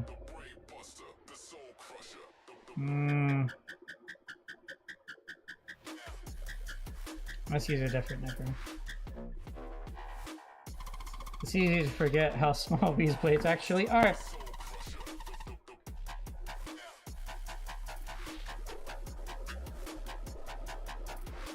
Okay.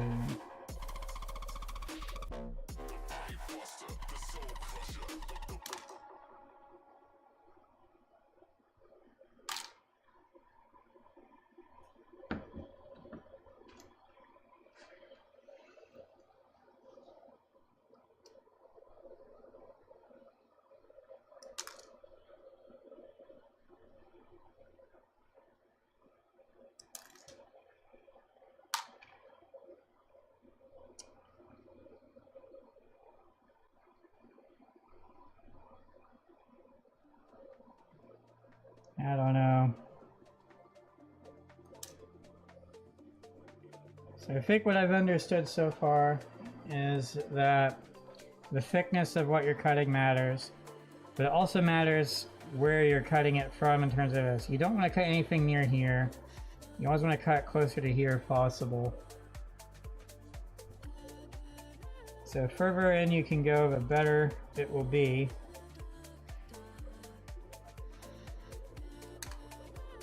But obviously there's some stuff, like with the gates, where you can't really do that. The under gates. Though we also have the idea is that the under gate might be a bit thinner, so it doesn't matter as much. I wonder what material these are made out of.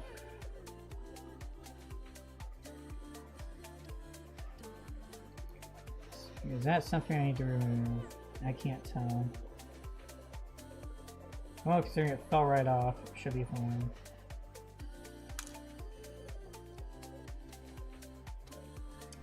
Yeah, I don't know. Also, it doesn't really matter how clean the cut is, because I use a hobby knife anyway, right?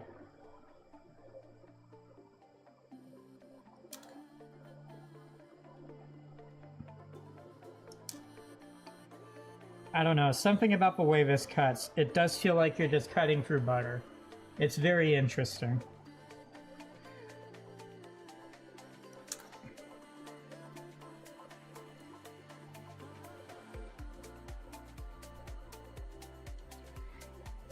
It's definitely different from anything I've used before. It's hard to explain. Just the feel you get when you're cutting something. You know how you normally feel some resistance and it's almost like a crunch or whatever? You don't feel any of that with this. Like, you might feel a little bit of resistance, but just, it's smooth all the way. You know?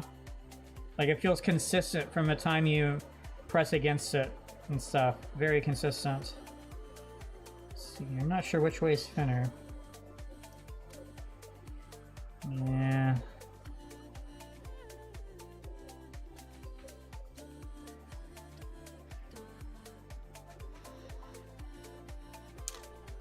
Yeah.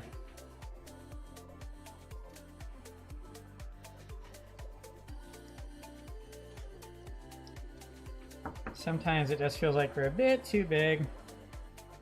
You want something else. I do find it interesting though that this is actually thicker than the STA 3.0, which gives me moderate optimism that it might be more durable than the STA 3.0, which means I can do more things with it and not care. But just because I think that doesn't mean it is that. And I don't want to be the one finding out the wrong way. These things were not cheap. They were not cheap at all.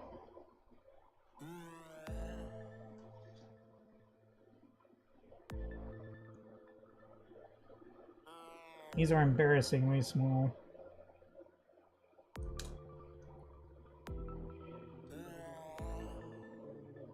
Can you even get rid of the undergates here?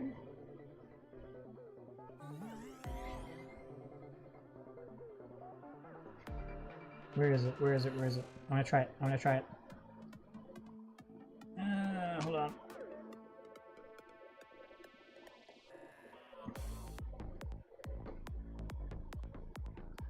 I have this cool fingertip tweezer, which is supposed to be like holding it with your fingertip. And guess what I can do with it? I can hold it. And then while holding it, I can use this, right? So let's see if this does what I want it to do. It moves. That's not good.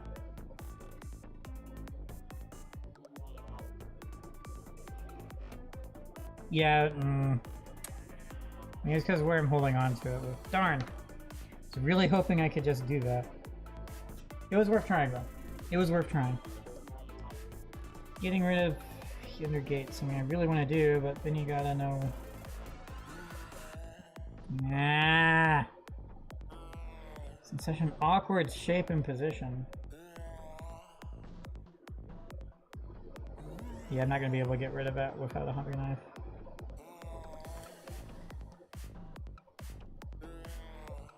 Okay. Because it's something new, I'm trying to be careful with it, versus just mindlessly snipping away like you would with something else. So that's not an undergate, so we can just That, I guess.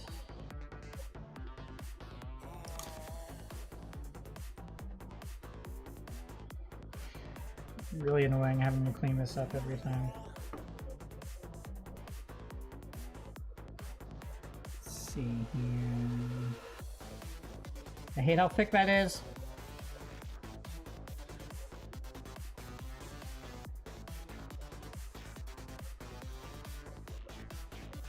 Let's see if I have it nearby.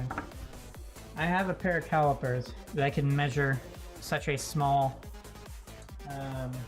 size. I'm gonna see how big that is.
I'm still looking for my caliper if you couldn't figure that out.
Okay, I found it. On... we want millimeters. Okay. Bear with me here.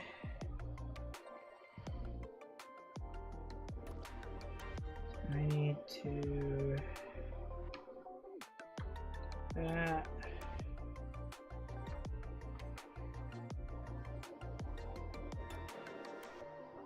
This is 1.5 millimeters. Okay. So that is 1.5 millimeters. That is within the safe thickness if I cut at that direction. So next, let's see here, it was that way. Yes, we can check this way. Assuming I can even get that to work. Hold on. I don't think I can.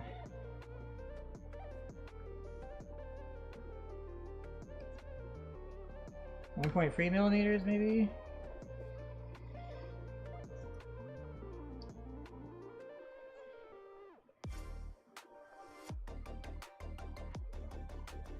Oh, 1.9. That's because I can't get it to go where I want it to go. But yeah, so it's definitely bigger that way. But the other way it's... okay. Because I'm stupid, I want to know for sure what I can and can't cut with the SPM 120. So... that looks okay. That looks okay. That looks fine. This looks fine, but let's check for giggles. We do that. 1.6 millimeters. So this right here is 1.6 millimeters. Okay. See if I can find anything that looks remotely thick.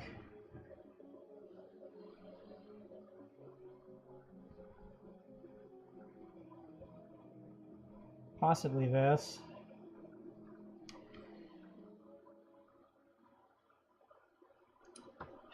I need a thinner caliper. This isn't thin enough.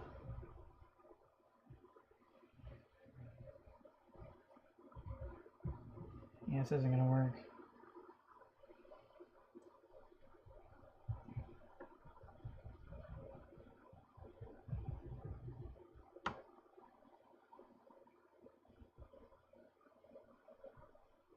$1.2. Okay.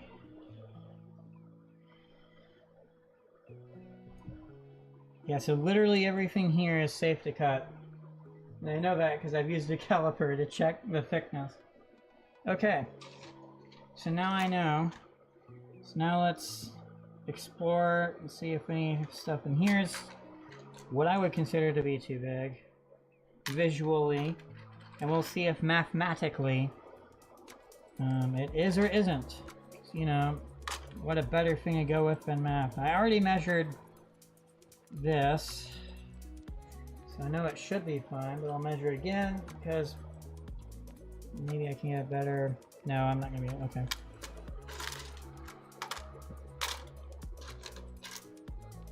Yeah. This one looks iffy. Because it's hard to tell, right? The other thing is there's thickness as well as width to consider.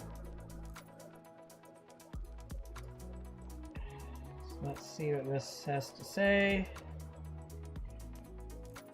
This is 1.5 millimeters. Whoops. This is 1.5 millimeters for that. Cutting it the other way might be thinner. I can't tell. It doesn't matter though. It's not gonna be double, you know?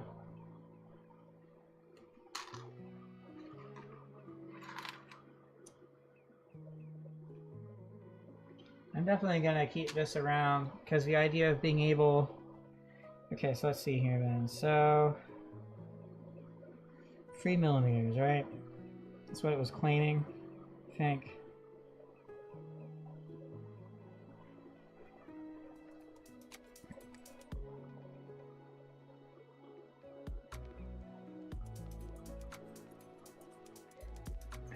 Interesting.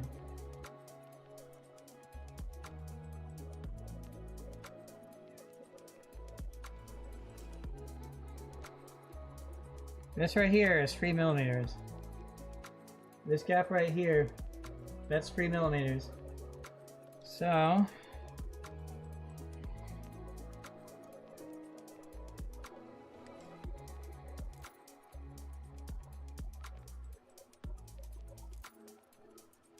anything within this gap I can cut, basically.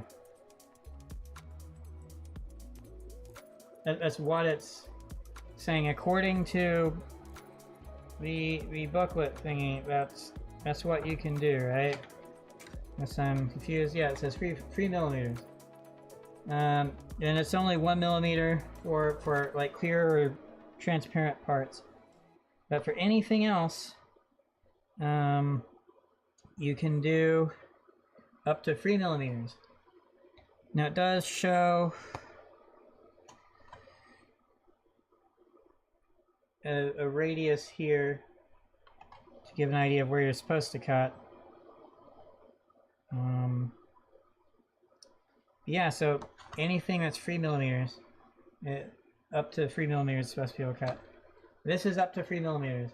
That's 3 millimeters right there. All that space you see in between, that's 3 millimeters. So anything within that, it can cut.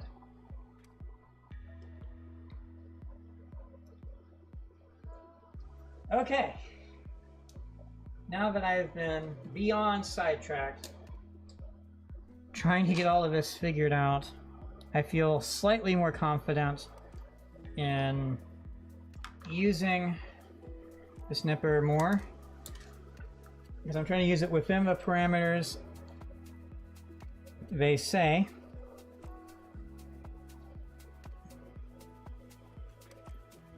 They're saying anything within this can be cut.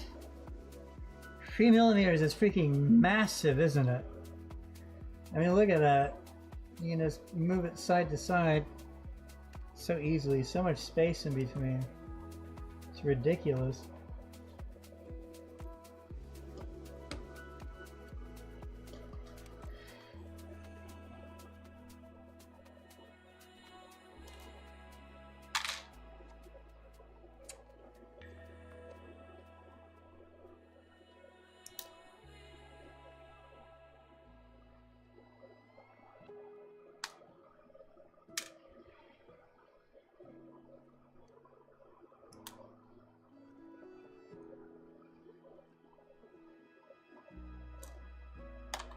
Definitely a very different tool than what I'm used to. I wish I had better lighting. Problem is, it's gonna produce this stupid glare that makes it even more annoying to see.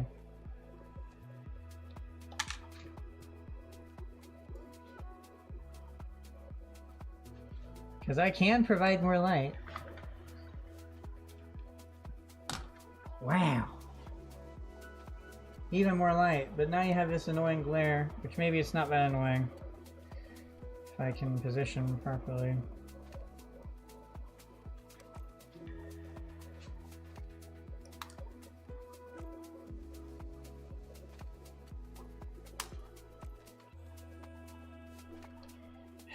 It's really annoying how I have to keep cleaning it. I'm so used to just not cleaning it. But it's saying you have to. When it is saying something like that, and you bought a tool this expensive, you should probably follow what it says, you know?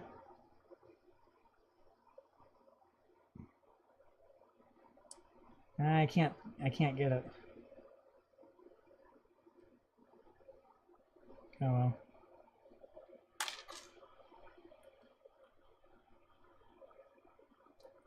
I do have another light I might be able to turn on. Let me, I don't think I have it on, do I? I don't. Let me turn that light on and see if that magically solves everything. I know it won't, but I'll at least try for placebo effect.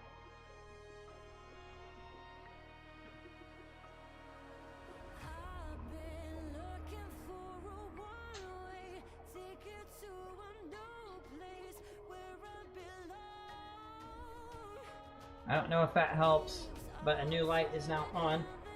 More importantly, I can tell that it hasn't added to the glare, so that's cool.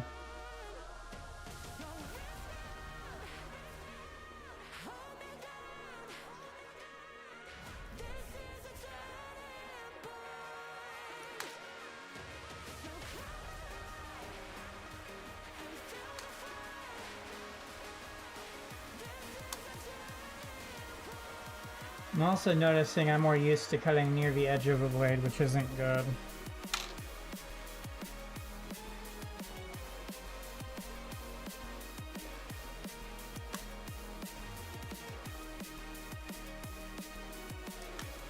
Also, I personally need more light, so...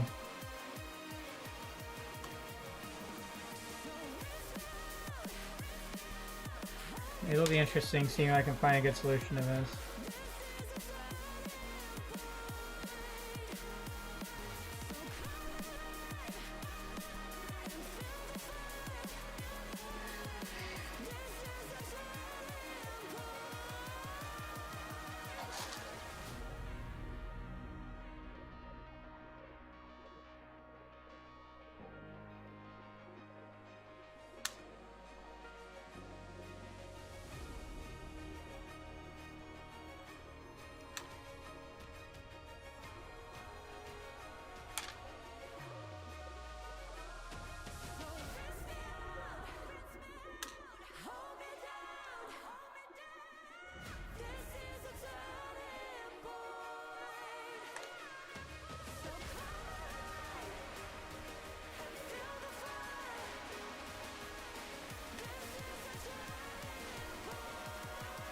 I felt good about that one.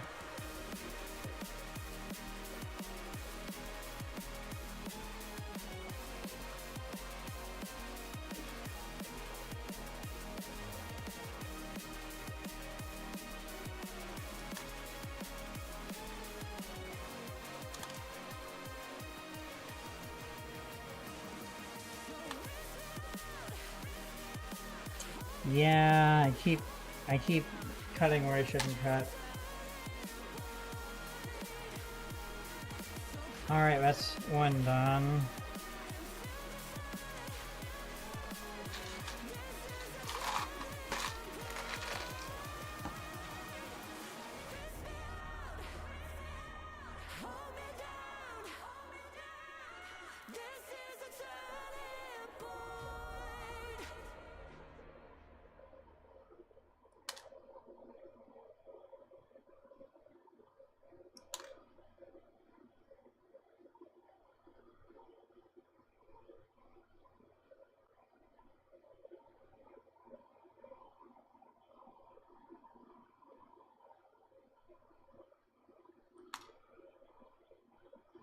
I do think I may have to do less trimming with stuff. Let me restart Monster Cat Player here.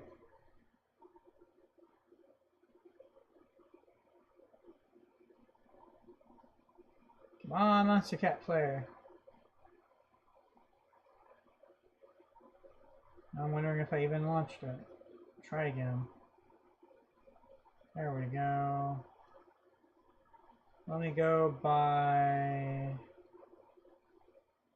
date. To my newest, and off we go.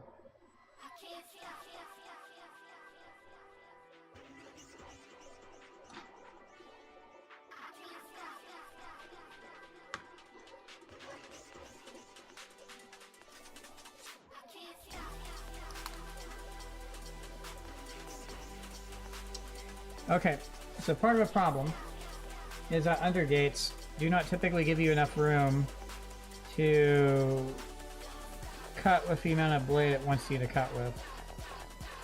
And that's an issue.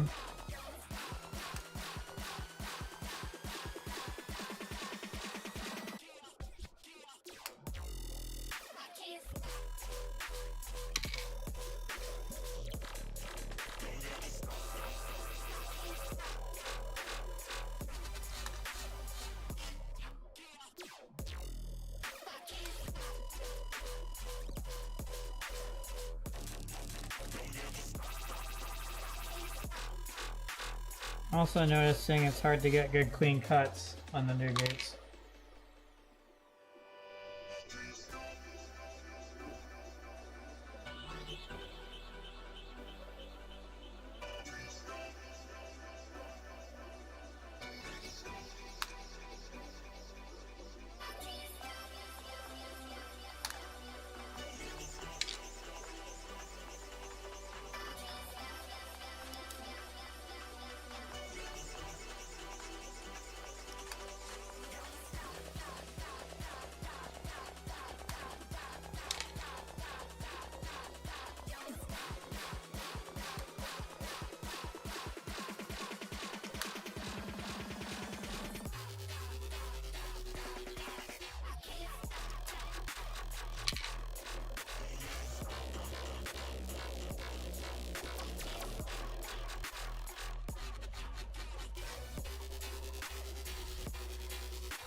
I'm not going to be able to cut it the way it wants me to. It's wanting you to only cut this far in, right? I don't have the space to do that. I would have to cut at the tip. Which means I shouldn't be using this nipper for that. So that's something I shouldn't use it for. Okay, so that means I have to undergate that with another nipper. So, because of how thick it is, even when compared to the Display STA 3.0, even though it says you shouldn't, man, the thing is probably even the display says you shouldn't. So then how the heck do you get rid of that? Because even on the instructions it says you use nippers to do that. So I don't... Why is everything contradicting everything?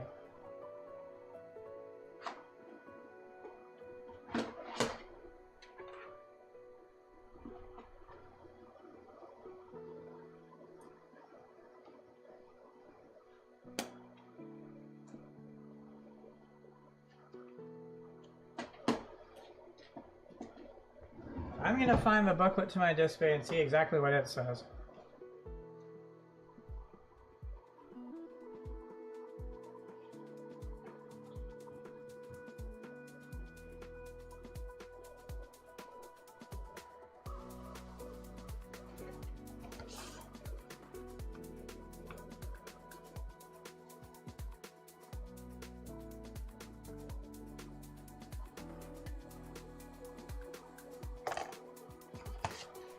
Well, I assumed we were at V81. I don't even see a booklet.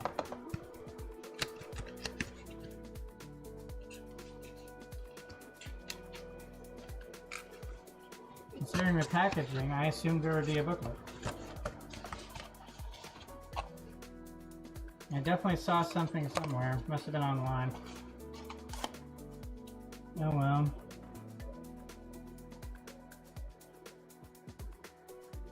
Okay.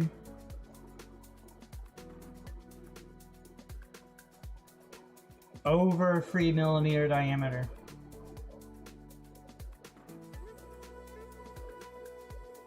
Oh, not suitable for cutting metal pieces. ABS resin and plastic furnace. Over. Okay. I'm just gonna read it where I'm not having to deal with stuff.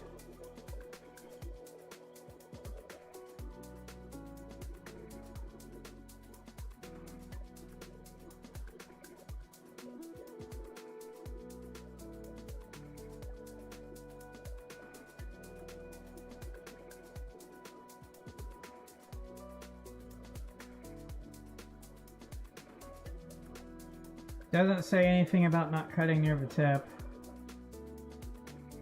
but I'm sure that's still true.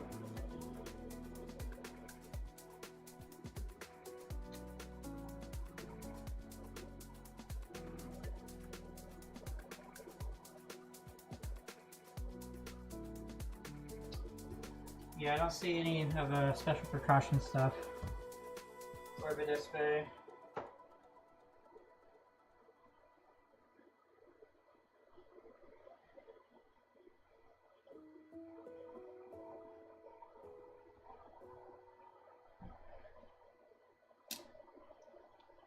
Man,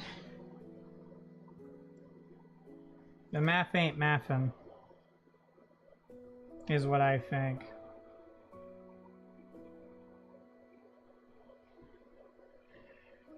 Let's use the thing that I've used forever, and I know works because it hasn't broken yet, to remove the nubs on this.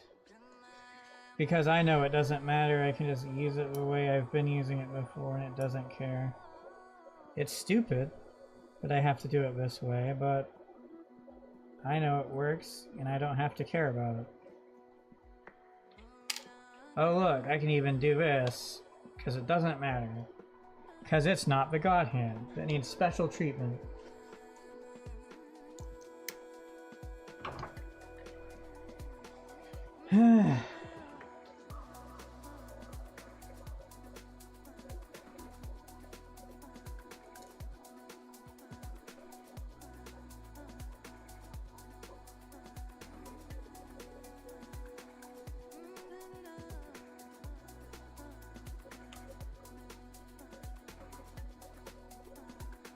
Can I remove that?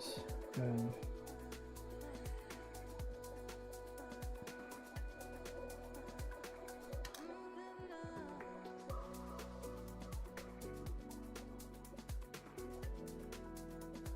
I will say I need a lot less trimming a hobby knife on things I can get rid of using this. Now, why can't I? Interesting. It really doesn't want me to. Well, whatever.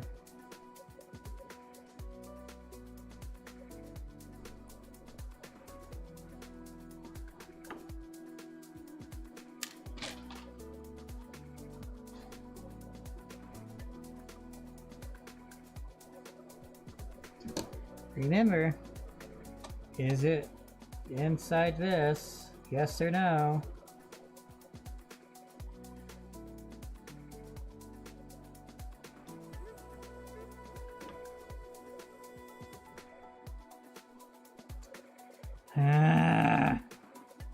I don't know what's better, thickness this way or thickness this way.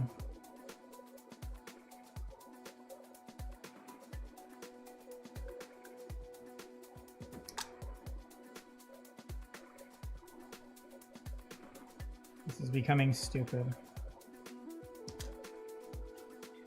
There's way too much you have to think about to use this properly. The result is incredible. Don't get me wrong. There is a lot to think about.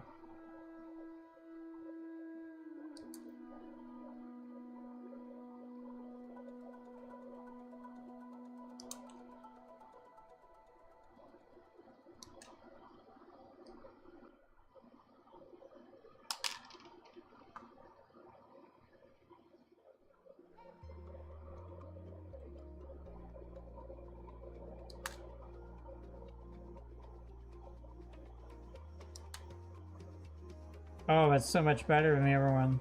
Like, man, I don't even need to trim that, I think. I mean, I could. It obviously leaves a mark, but...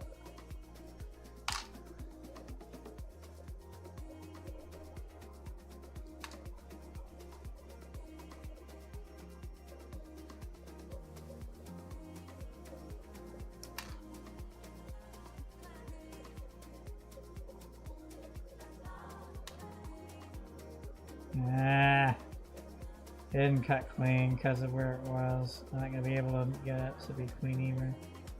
Oh well. That's what a hobby knife's for, I guess.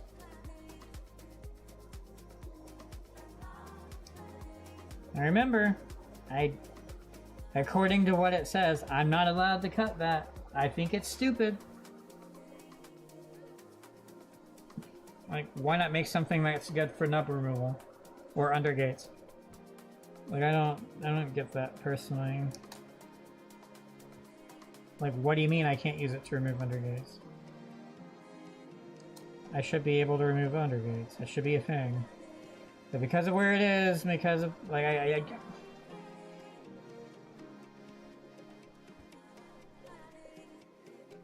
it's a bit annoying for sure. The thing is, even... Let's see here. See, here's one of my complaints, right? Why is there absolutely nothing on undergates? Like, they show all this stuff about how to get a clean cut and stuff. I'm like, yeah, that's great and stuff. How about you show me how to deal with undergates? Because according to this, and what it says here, you can't. So it's like, okay, so then how do you deal with undergates? Well, obviously, you have to then use sanding paper and a hobby knife and all this other stuff. But why then, at the start of literally every single thingy, does it show this? Cut the excess gates off with nippers. Let's see here. Trimming the undergate material.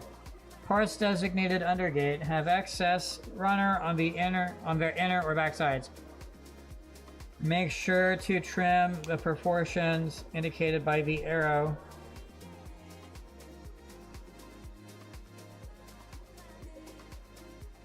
Except most of the undergates are actually positioned in such a way where you can't really do that. So, ooh, it's so dumb. It's all sorts of contradictions.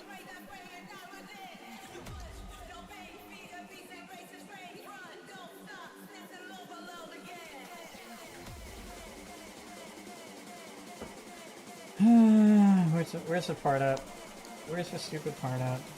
Was it this thing? Was it this thing? I think it was.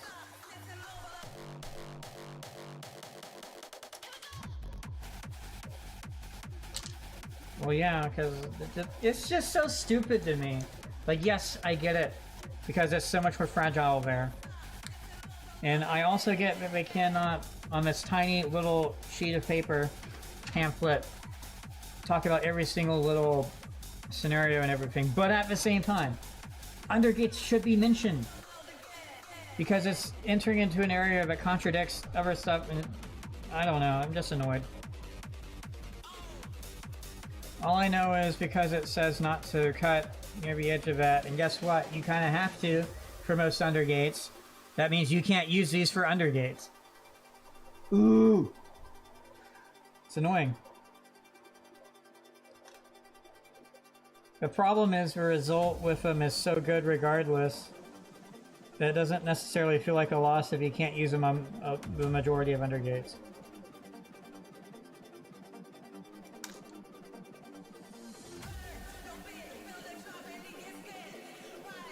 Okay. But even then, the results for undergate's kind of meh anyway. So I kind of feel like I benefit from overnippers for undergating anyway. I don't know. Just is what it is, I guess.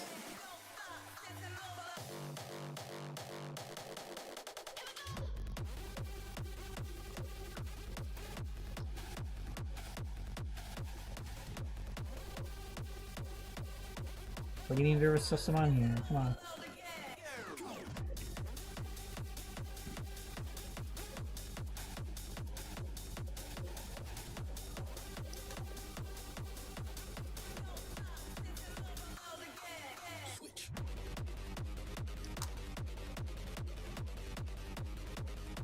I don't think I cut that as cleanly as I could have.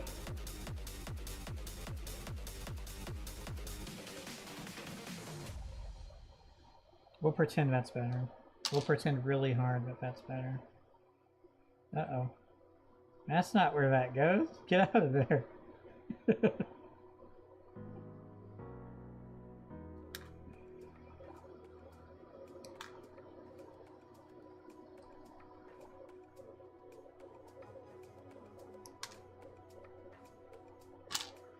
Yeah, I really wish I could use it on undergates more. But the way the undergates are positioned, by definition, you can't. So dumb. So much for the ultimate nipper, huh? Ultimate, except for undergates! Because you can't use them when it's too close to the edge of the blade. You know, that's how much clearance you have to use them for most undergates. So, not quite the ultimate nipper then, huh?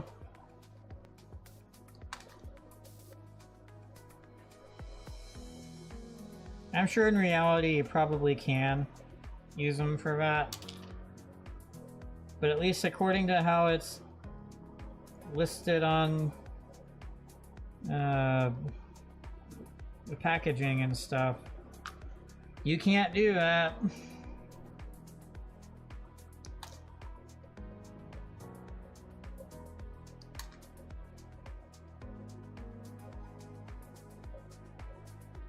There are some of them you definitely can though, and it's definitely worth doing for ones you can, because the result's incredible. But for ones you can't, it's annoying. Like this one right here, this undergate, I'm not going to be able to deal with that. With this, because I can't get it to be anywhere near where it should for the blade. So I'll just have to use another nipper. So I'll use the one I've been using because I know I can use it and it doesn't matter. Hilarious.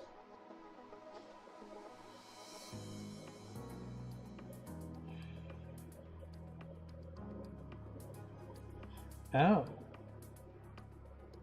Interesting. Well, it doesn't matter.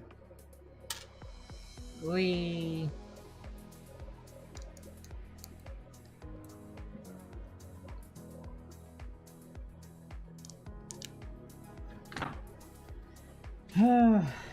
So that is all of the parts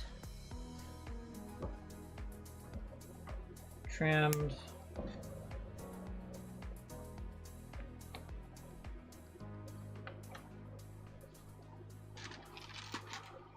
Or rather, all the nubs removed.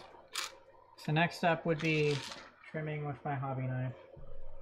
Looks like we're at 3 hours here, so this is a good spot to take another quick break, run another ad to disable pre-roll on Twitch. So I'll be right back.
Alright, I'm back.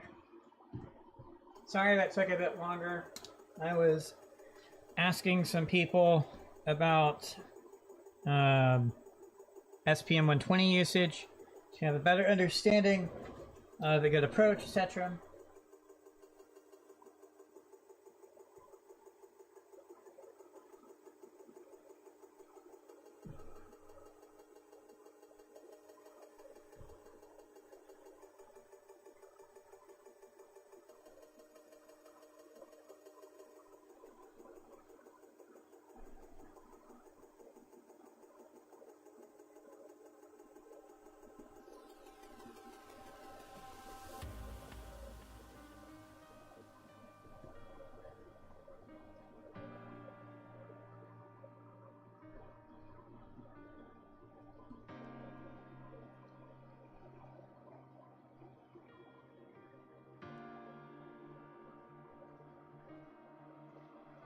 Sorry, I kept getting notification pings, people replying to things I was asking, so I was reading what they said and replying to them. Okay, so, time for hobby knife. Now, I may, unfortunately, have to do more lighting for this, we'll find out. So first off, put on my hobby glove here, my cut resistant glove. You can tell it is cut resistant, but it can be cut. And here is my hobby knife.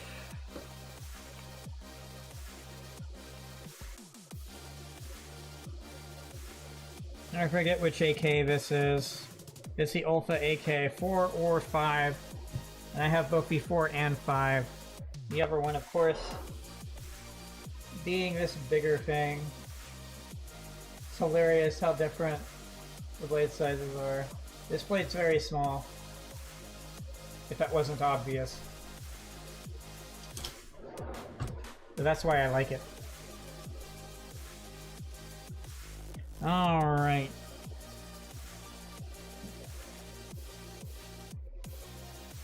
See if I can...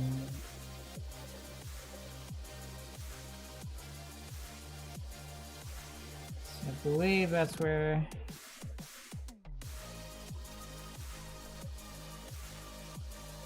I can see how more lighting would be very good for this.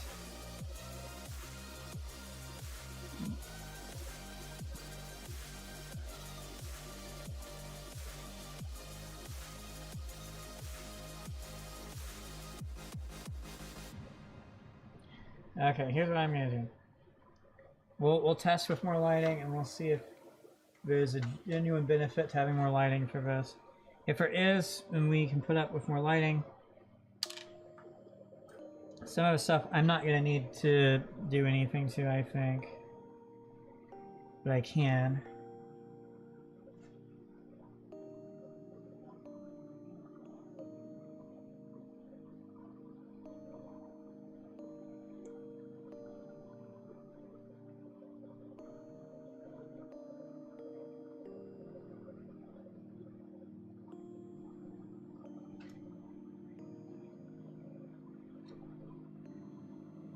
So far I'm thinking this helps.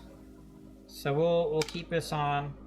I think where the annoying parts are, it gets away with it enough. Problem is if I try to block this out, it's gonna create annoying things, right? I can sort of block that out. But the whole point of light being there is to show light and stuff. So there's only so much I'm gonna be able to block out anyway, right? Okay. So let's see if this...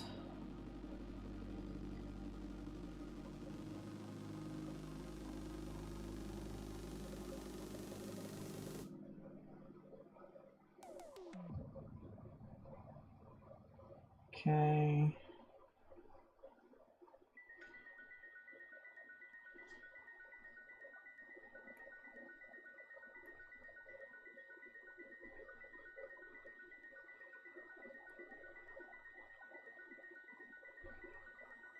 So all I'm really trying to do when I trim with a hobby knife is get the part that was cut, you know, where the nub was removed, and whittle it down to where it's smooth and flush with the rest of the part.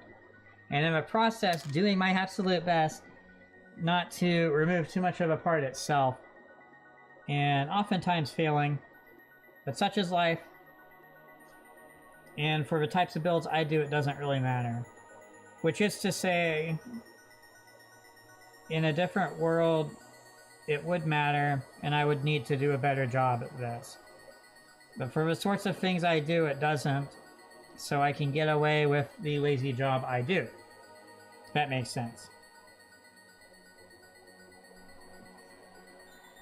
Now, sometimes I'm going to have to rest my hand down here, which means it's going to not look as good. And you'll just have to deal with that. Because I'm already spoiling you by doing all this stuff to make it look better anyway.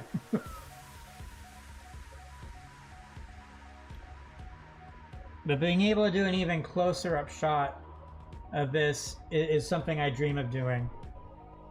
Like, imagine this just being even closer up and how cool that would be.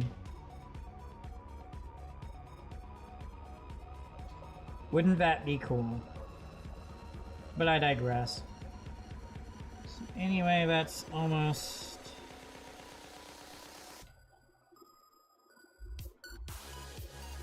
Okay. I will eventually get used to where these annoying things are and try to keep what I'm doing outside of those areas. So that's so flush I almost don't want to, you know? Let's see if I can get it though.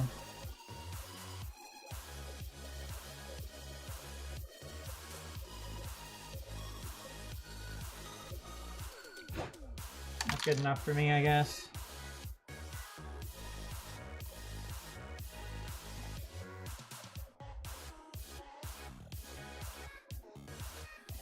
Yeah, I'm realizing it's just not going to be easy to see this regardless. But this is one of the more important things I do that you haven't really been able to see much of before. And now you can sort of see some of it, so yay! There we go, there's something to deal with.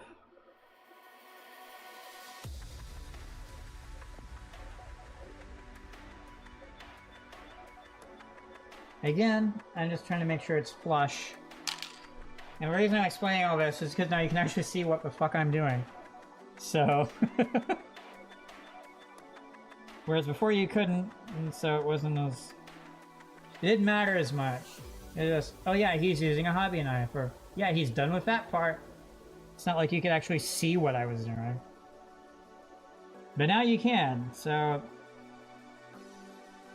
Feels like there's a benefit to me explaining stuff a little bit. But of course, people who already build model kits already know exactly what I'm doing. Probably. But it's not like I've seen guides on how to use a hobby knife and follow whatever people do. I just sort of done what seemed logical and went from there. There's something to clean up. So sometimes it's in an awkward spot and I still hold it like this because that way I'm not doing that, right? So I can do that. And that's one of the benefits of having this glove to protect and stuff, because I'm not hurting myself at all. But I can do something that you absolutely would not do, or should not do, without a protective glove.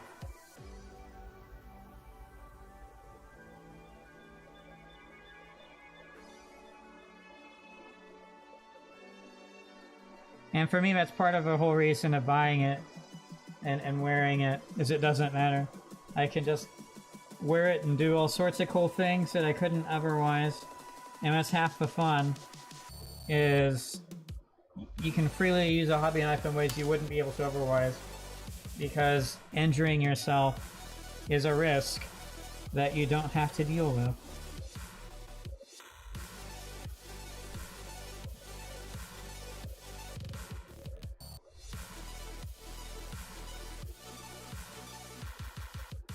I believe this was an undergate.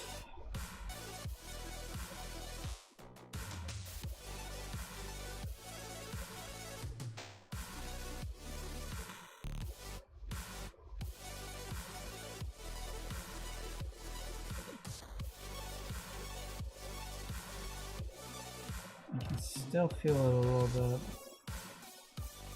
Again, the main thing I'm doing is just trying to make sure it's flush. Because depending on how the parts are assembled, it actually matters.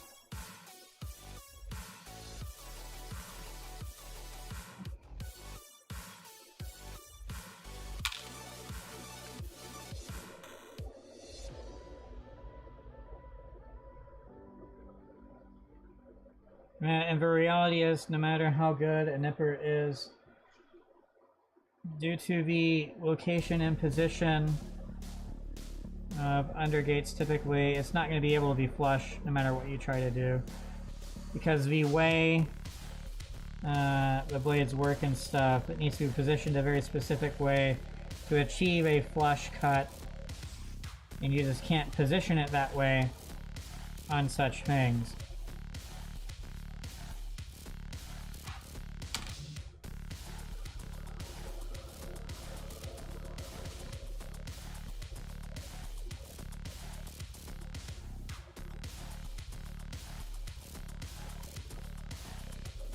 Now some of this I don't actually need to be doing anything to, but I'm going to anyway just because I'm used to doing it that way.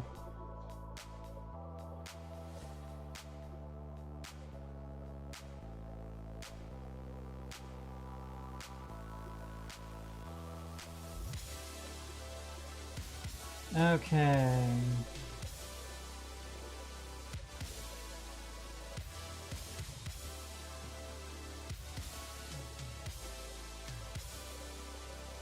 I believe it was here.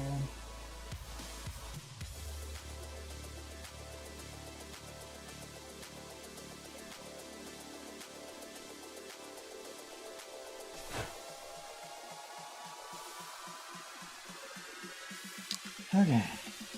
There's that part done.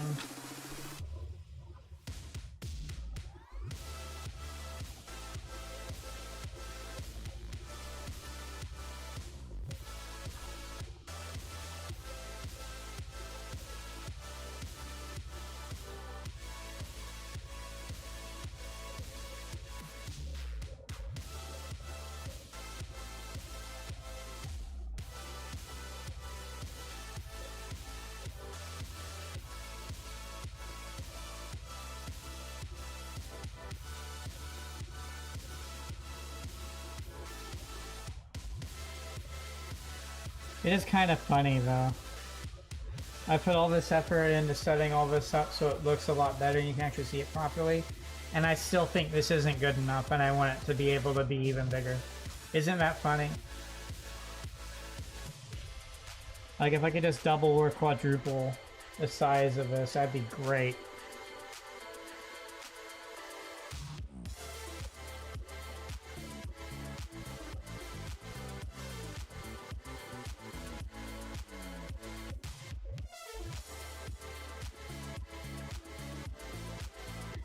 The problem is, at that point you want a macro lens on a camera, and the only way a macro lens can produce such a good shot is if you're right up against it. And the problem is the macro lens isn't that big either.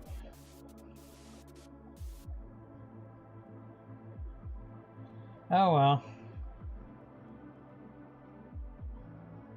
That good. We'll say it's good. So you might be able to actually see now that there's some excess plastic bits on the blade itself, and that's when I go and wipe it up against my apron. The reason I do that is because it's a safe space to do that, and then I can just shake all those off when I get up out of a chair. So it's super easy way and approach.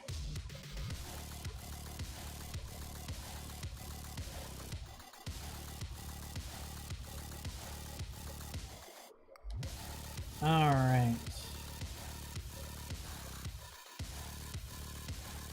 Cool.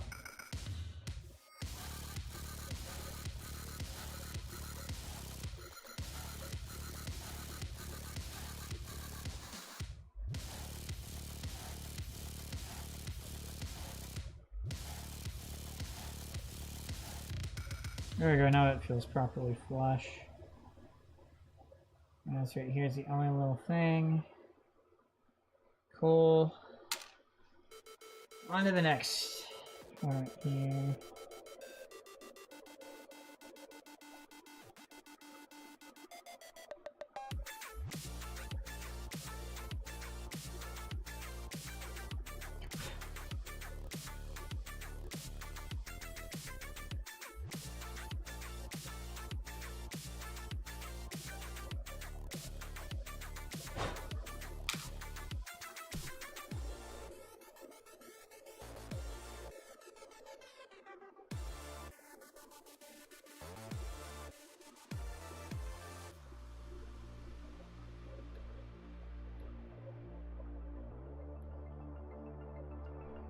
I will say a lot of these cuts do feel very clean compared to the display.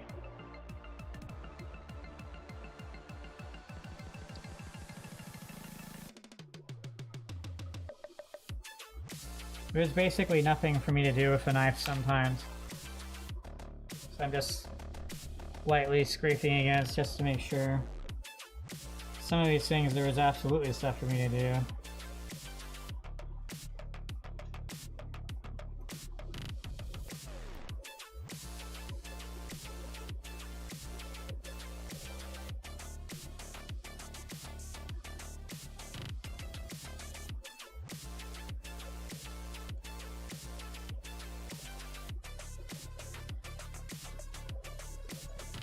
Sometimes it's like the blade just slides across and doesn't actually dig into anything. I can't be bothered changing the blade. I can visibly see that something is there. And that it has depth to it.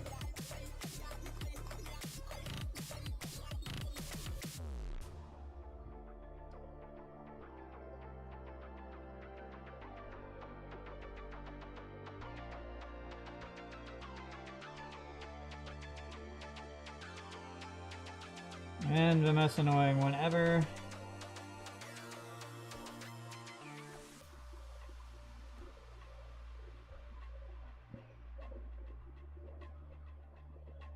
Can't even hit it at all. This side.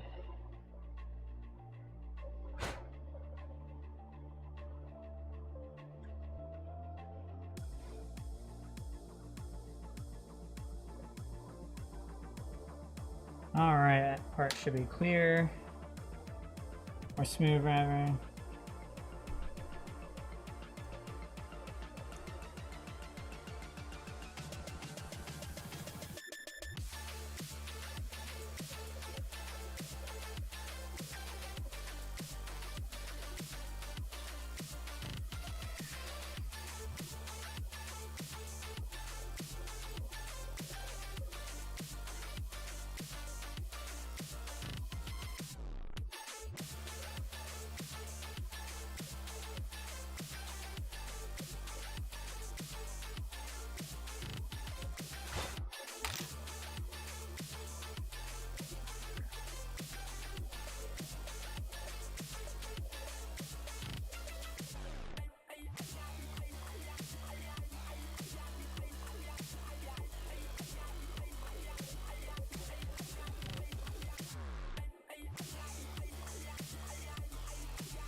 Okay, cool.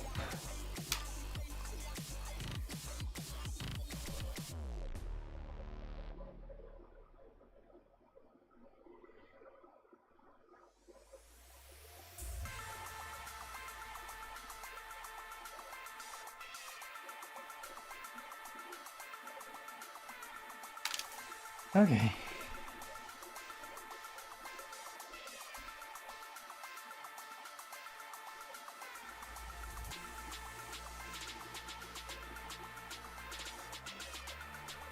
Cool. There we go. That's all of those parts done. One of the arms, now for the other.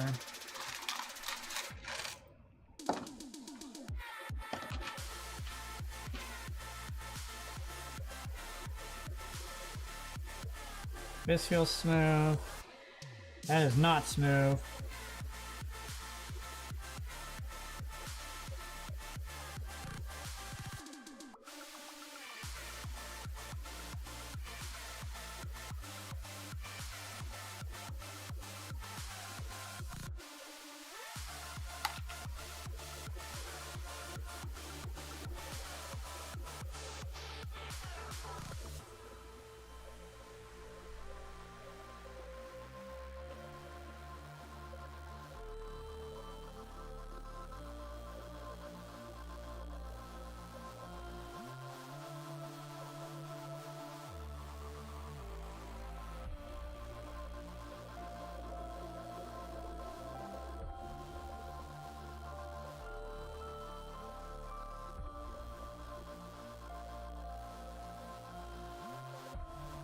That's annoying.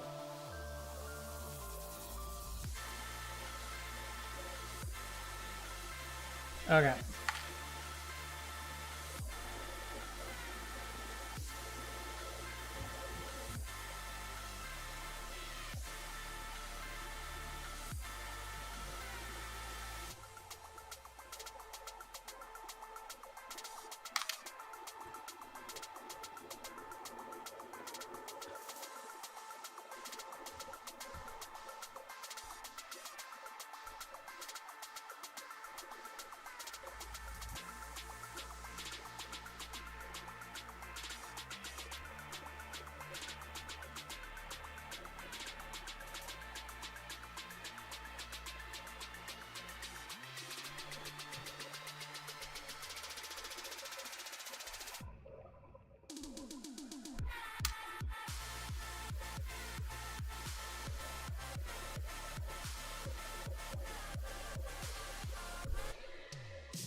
This is when it wasn't as clean as the other one, as I cut it with the PN120, not the SPN120.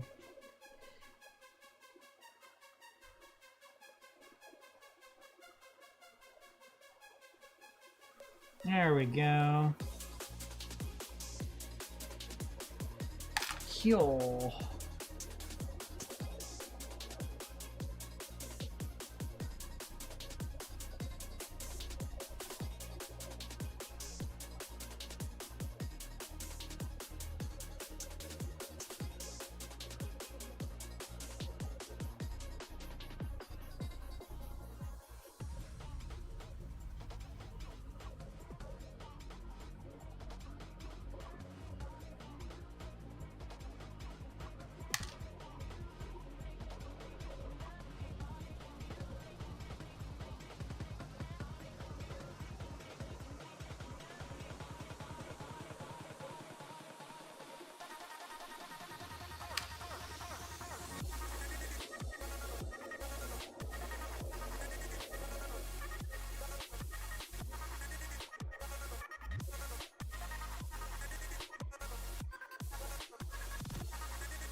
All right.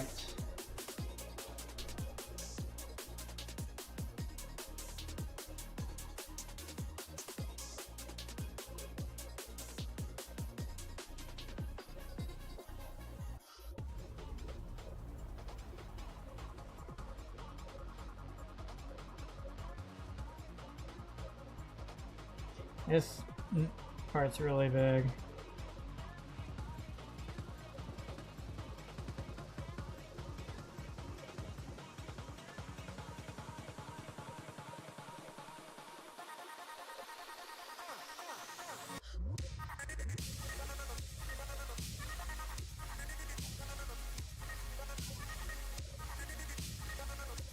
There we go.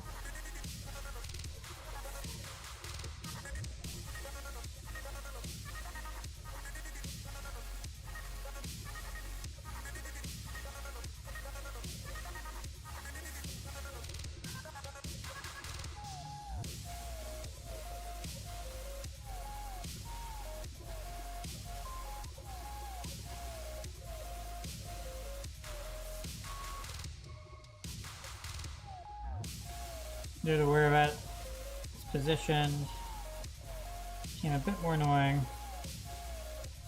Still some there.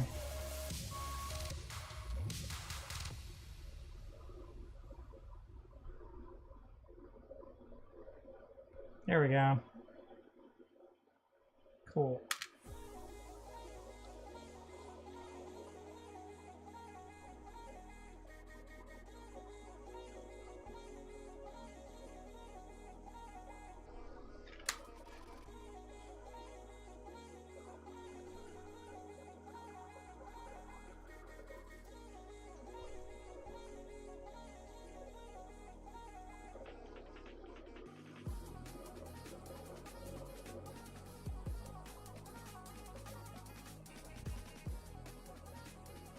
Oh yeah, because that one tore off, I think.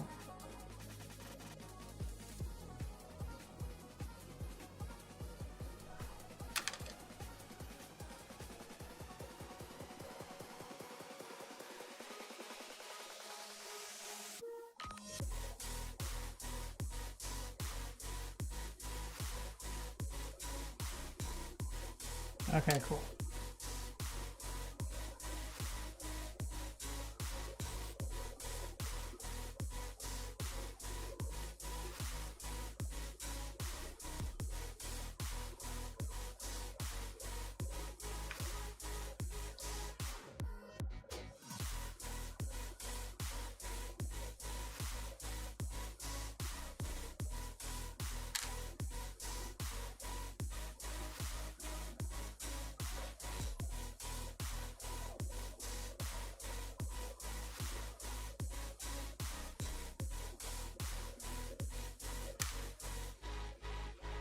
Okay.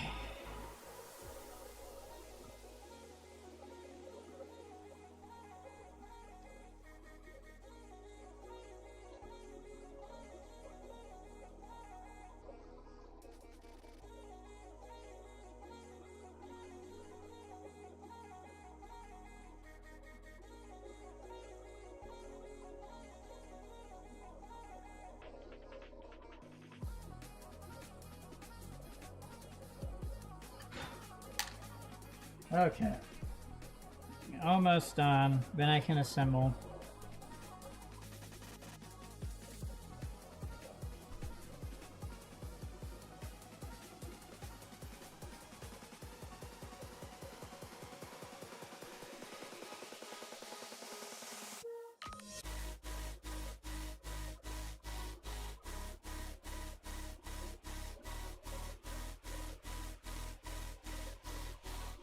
Oops.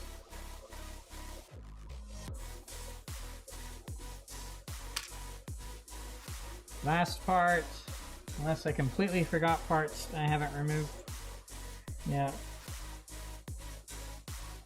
Given my track record, I wouldn't be surprised if I did.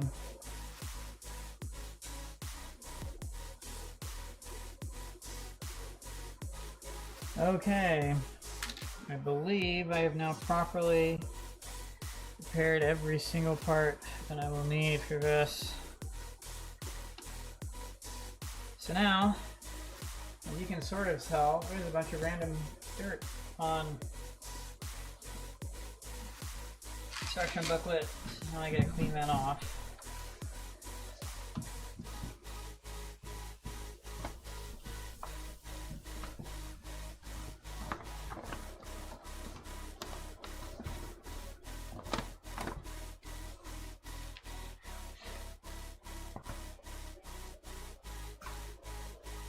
Now you may have noticed that I have quote-unquote forgotten something, specifically the hands, and there's a good reason for that.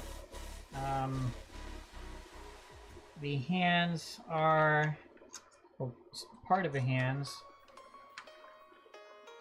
are the MP1, this thing right here, this starfish crab-like thing,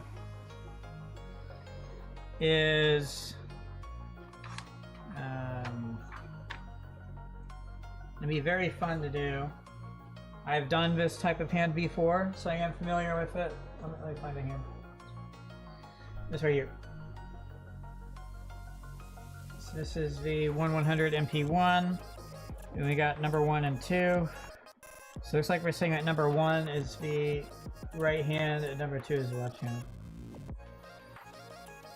That's fair. Anyway, the point is, I know how to do these, and it was requested of me to make a proper video on how to do these. And I forget exactly who it was that made the request. I don't think we're in my Discord or anything, but I'll definitely try to make that as its own video thing. So when I get to that, assuming I decide to do that today, I'll also record that or something. But because of that, I've held off on doing that for right now. But I will for sure do these at some point, just not immediately at this very immediate moment. Okay. Just making sure I cleared everything up here. Okay, so now for the fun part of needing to move this around here. Okay, because now I can actually properly show the instructions. It feels appropriate to be able to show the instructions. Let me see if doing that is okay. I do typically leave my glove on for this. So we'll say this is what I'll be using. Now I won't be putting these parts directly over here because we need this area to be able to see stuff. So I guess I'll put them over here so you can at least know the parts exist and I'm not just plucking them out of thin air. Let's see here.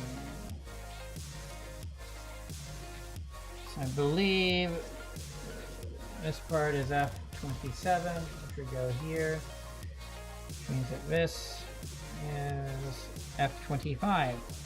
It does indicate one side goes up. So as you can tell here, one side's longer than the other, this side's flush. So it is this side that goes up. And now I just need to find G14. This is G15. So the other one must be G14 once I can find it. So this is G14. And it's saying this part goes through here, like so. Wabam. Cool. And then it's wanting me to put G15, this part right here, over the top of it.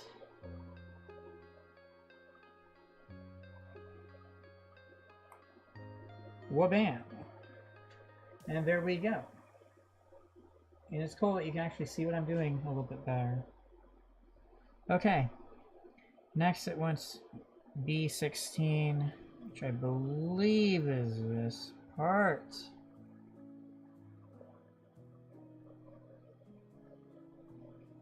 I believe I have oriented it correctly. And then G16, which I believe is this part. Okay. So we will put this here first, I guess. Like so. And this part.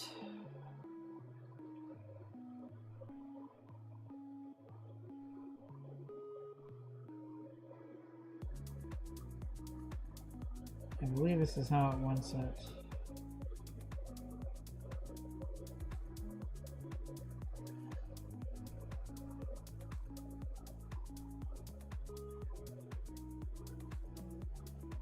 Let me just do that. Wabam. Yeah, I think even though less lighting sucks, being able to use the full surface area with magnifying glass is going to be important. So that's what that looks like now. And now it wants me to get the other part. And assemble. Like so. Woohoo! This is really cool, being able to show this properly. Okay. So next, an entirely separate thing. It wants, let's see if I can figure out exactly which parts those are. It wants this part for sure, C25. Should be this part, I think. So it'd be like this. I believe that's C25. So I just have to figure out which one's G11. This must be G10, which would make this G11. Okay. So it's saying I do this. Wabam. And then there's this other hole back here. And it wants this to do that.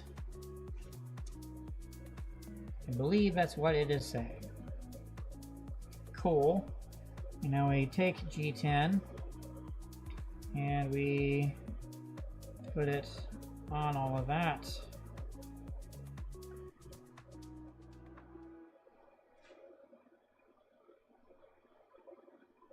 Cool. Look at that. Man, isn't it cool being able to see all this well?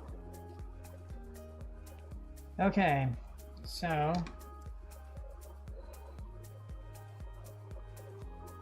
let's see what the other page says, because we're getting close to the end of this.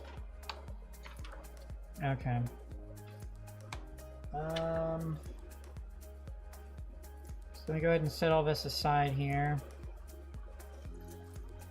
Go ahead and put all of these parts back into here. So I can get out the other one and then do the exact same thing I just did for the other side. For consistency's sake, and that way I'm completely done with this page. So I already have a general idea of which parts I need, meaning I can just go ahead and get them all out.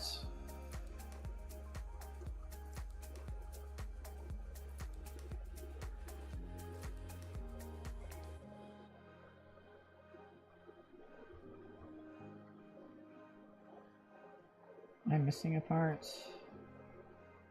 No. That should be all the parts, actually. So then, this part goes here like this. I could do that. Wabam. And I put this one over here. like that. Oh wow, we're already making progress. And then it wants this.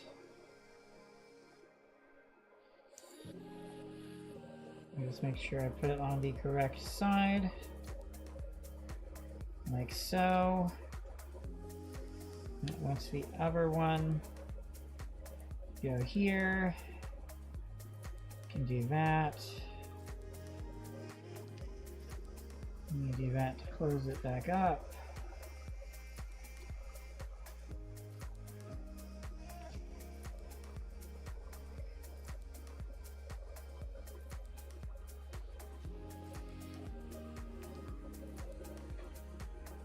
Okay.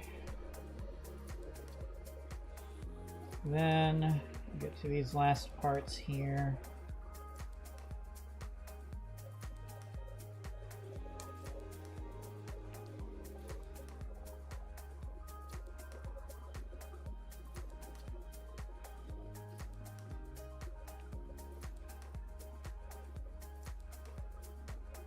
And wow, look at that. I'm already finished. Crazy, huh? So next, put all these parts back into here. Then I can turn the page. Now that I have turned the page, I get to rearrange where the instruction booklet is. So that you can still see what I'm doing.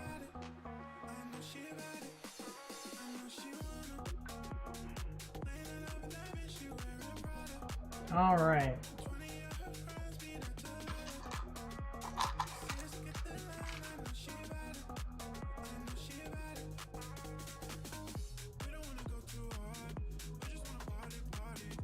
So I don't actually need what I have assembled somehow. So go ahead and do that. Put the assembled parts in here. So it's saying, so this part, and you see 23 and 24, which is these two parts. I need this part. Okay. So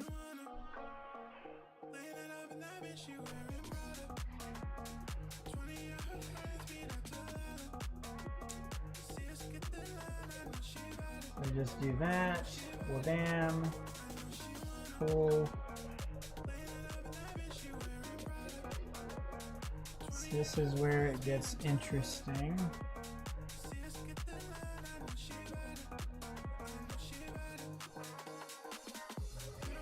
Okay, so first off, showing a very specific orientation. So I just want to make sure it doesn't matter which side follows that orientation. It shouldn't. I just want to make sure it doesn't. Believe it doesn't. And it's saying it wants it to go like this and do this. And that's the orientation it wants. It's shown right here. So that's cool. Alright. Then it's talking about these parts. It wants to go up like this, an interface over here. Like so. Look at that. Do the exact same thing on the other side.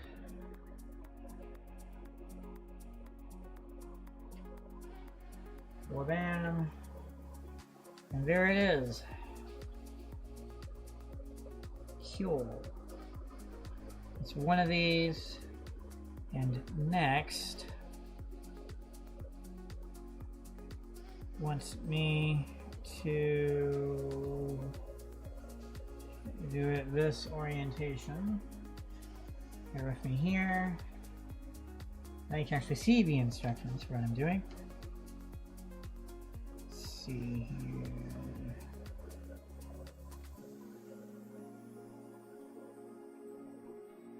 So this is where it becomes a bit confusing.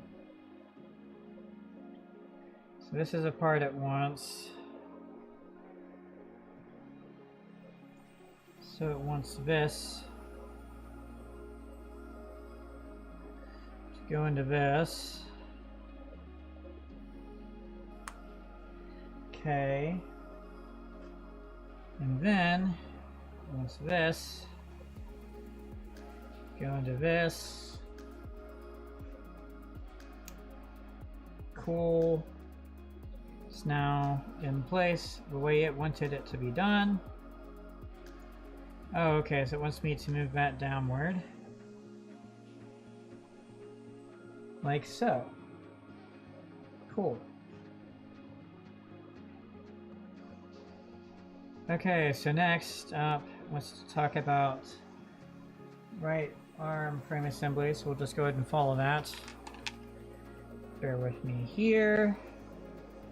Wants me to keep this at this orientation. Let me figure out which part. I believe it's this part. That looks like G23 to me. Okay, so you are saying that this. Okay, hold on. So it is saying that it wants us to point out this way, and wants this interface with this,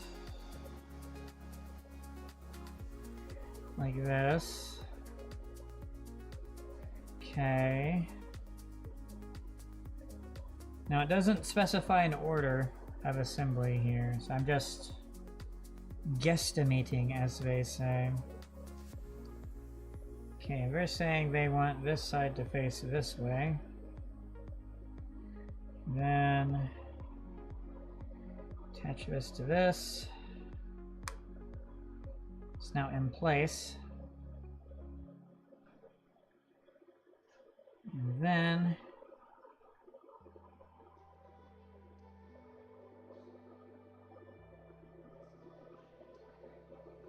so it's saying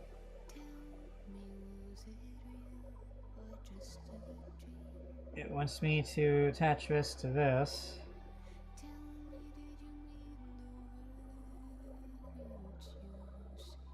Okay.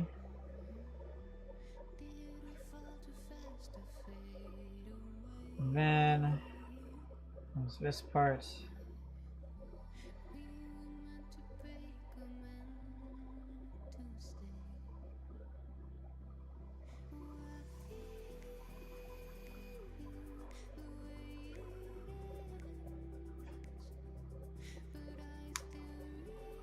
Okay. So that's the right arm. Uh-oh. Uh-oh. It's sticker time. It wants some stickers.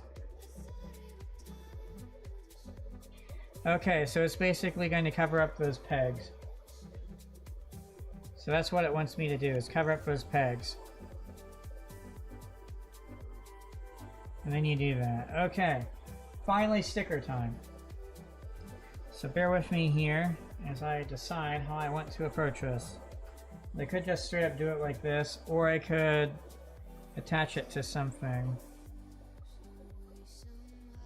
I could put it on the thing. Let's try that first, actually. Put this over here real quick.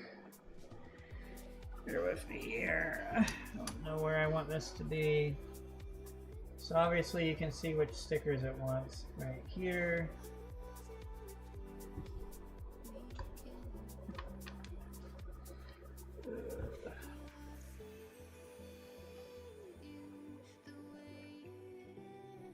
Let's see if I can put these somewhere else and convince them to help here. Let's see. I think I want to remove these two.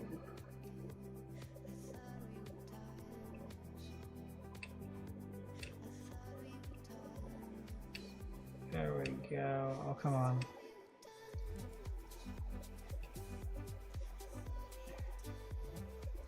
So I'm going to start with this one.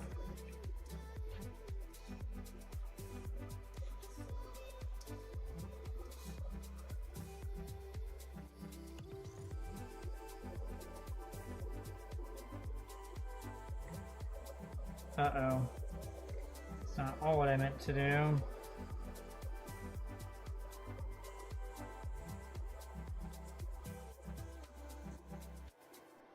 So I may benefit from that not being there as much being implied.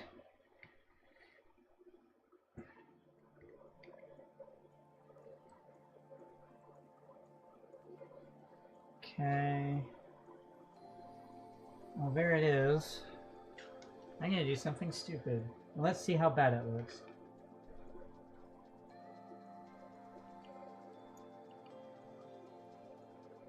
We'll try with the light on. So, unfortunately, I have blocked my own personal view of the sticker, so let me move this out of the way a bit. Okay, so it says here, Metal 3D sticker number 7. So let's see if we can figure out where number 7 is. 7 is right here. That's 7. So now I know what 7 is. There's 4 of these. Don't know why, but there are. Anyway, so we need to get out 7. Now for the fun part. We need all of this stuff.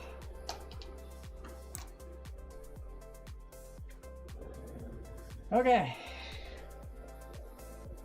Now I'll keep my hand glove free for the increased dexterity. Okay. And 6 is the other one for the other side. We'll try with the right angled ones. Now my hope is I don't need the hobby knife to get them out. I don't think I have a great way to be able to show getting the sticker out, unfortunately. I guess I can try here, lol.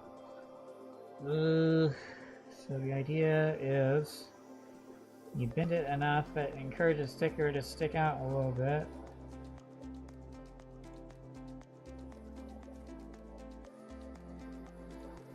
Get enough underneath it. Well, bam, there's the sticker. Unfortunately, I'm holding a lot of it. And next, I like to use the toothpick if possible to hold it in place over the target.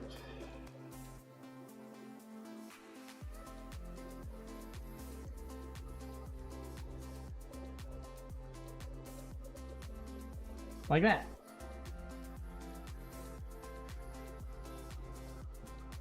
Okay, now I can try to use this to align it better.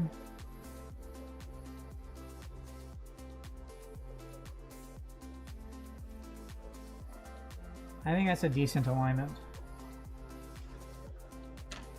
And then I can get out my other tool, the high-Q parts squeegee thing.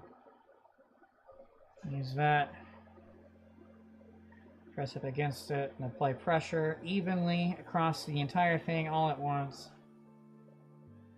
to then allow it to stay in place. It may have moved ever so slightly, but there it is. So that's one sticker in place now. Woohoo! Then, of course, to figure out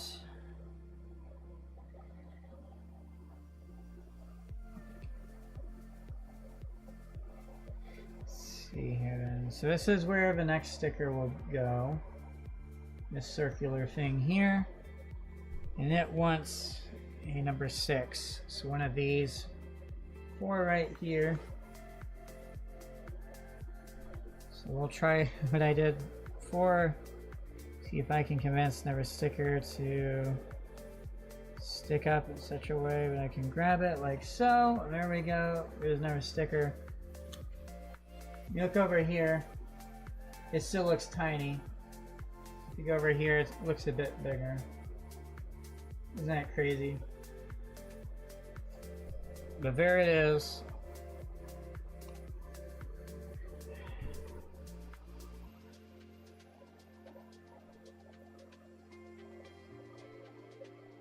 And like that, it's done. It's positioned pretty well. So well, in fact, I'll probably leave it there. I do want to press against it a little bit with this. Apply a little bit of pressure in hopes that when I go over it with this, it's not going to immediately yeet into orbit, as they say. Okay. That is another sticker done. Now, because that works so well, I'm hoping... Yeah, it should be positioned well enough to be able to just rotate this around and get the other one.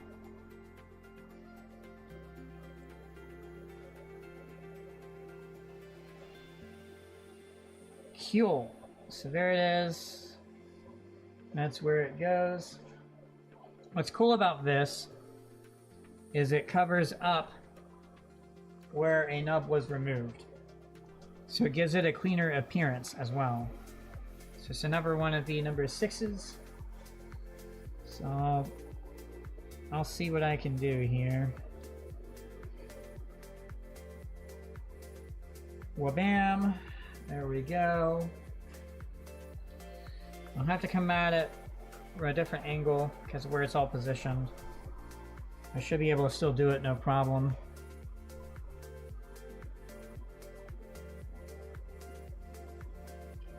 So angle it downward a little bit, then let go.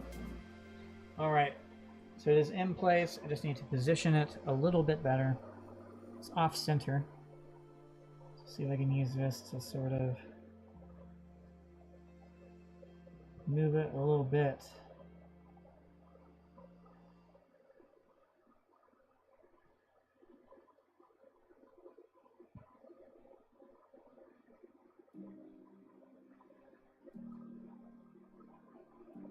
Okay, that should work. Then I just do my best here.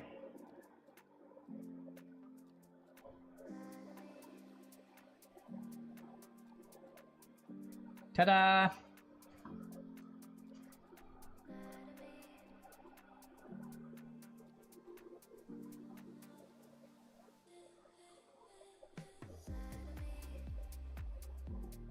There we go.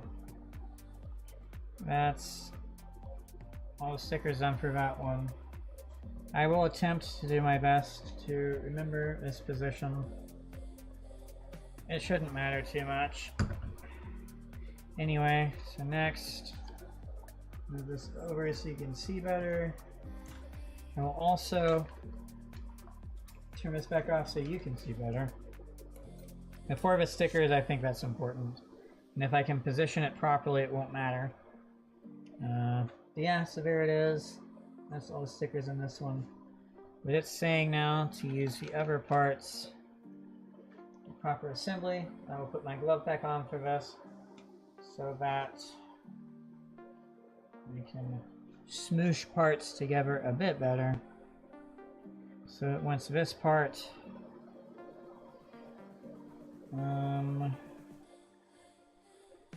to go like this.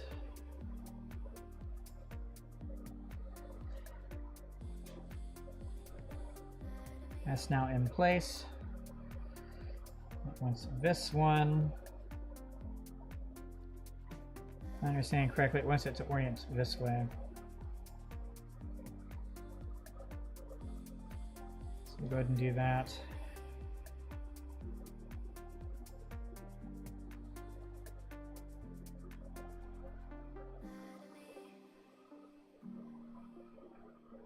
I cannot physically move it in any further.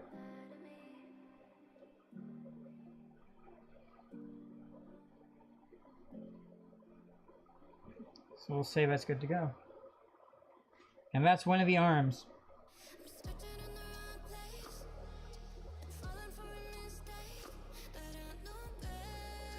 Now, before you attach these, is the shoulder frame stuff.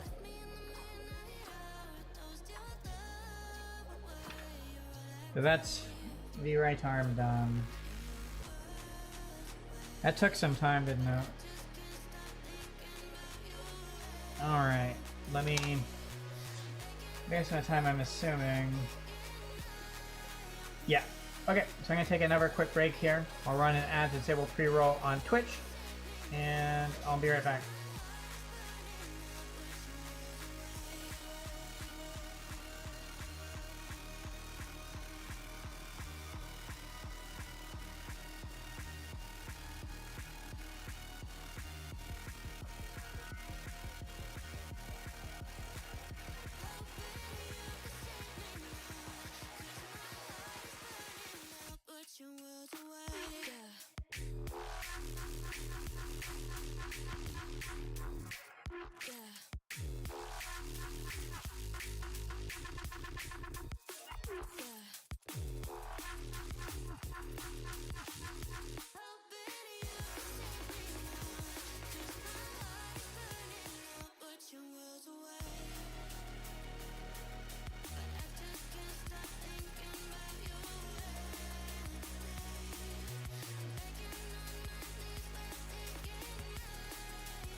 Alright, I'm back.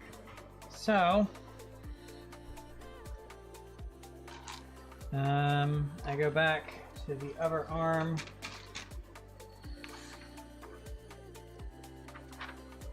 Which means we move all the way back to up here.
Heal.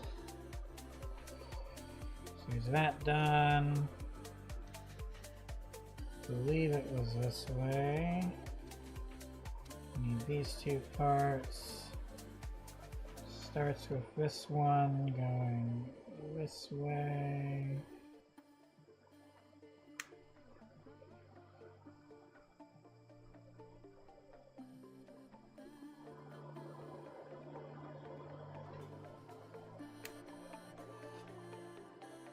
Wants it to go down like this. Now we're ready.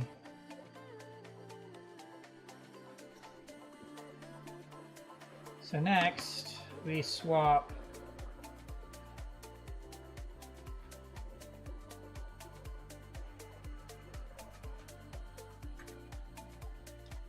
bear with me here.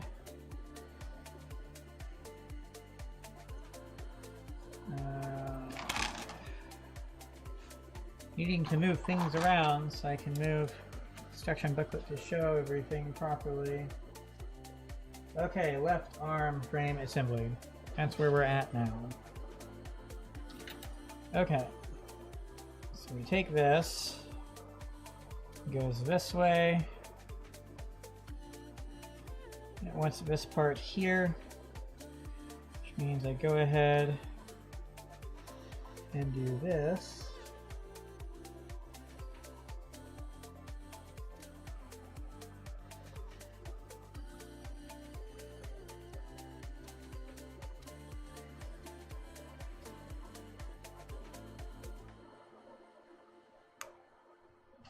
Okay, that's now in place. So next, I'll go ahead and do this.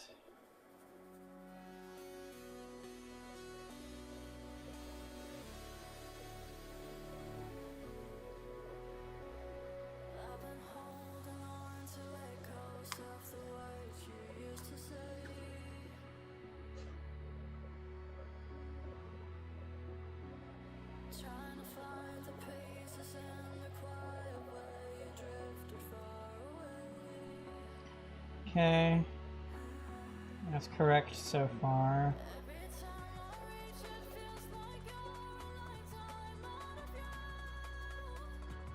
Then pop this on.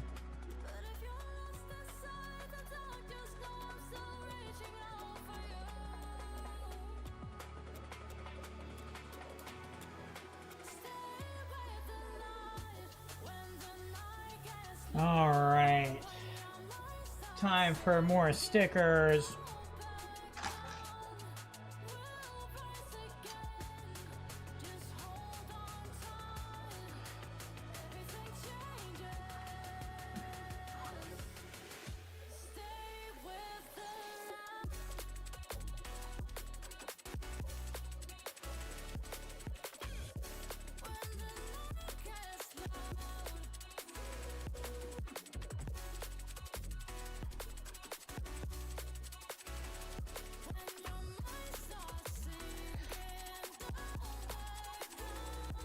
I'm going to adjust this a little bit. Yeah, there we go. Now it's not blocked by that massive sheen. Okay. So this is the number 7 sticker. Let's get my other stuff paired here. So I need number 7. Just give me one of these.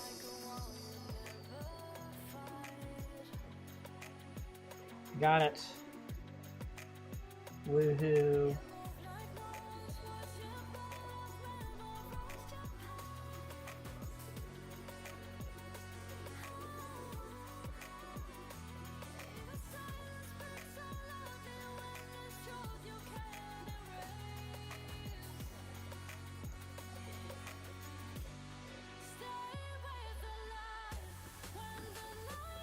Too much of it's on this. Hold on.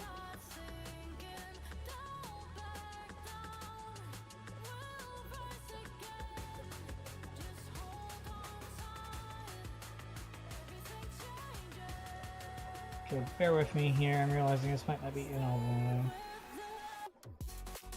It is. Okay.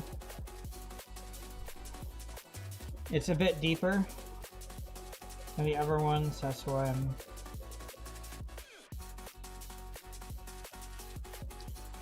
Okay.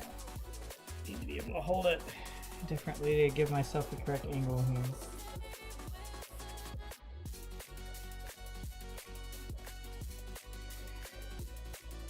I don't know why it's doing that, but whatever.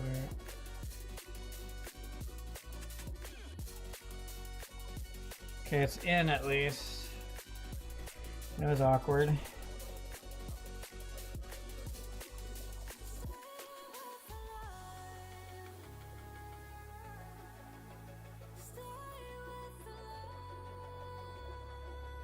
Okay, that should actually be in.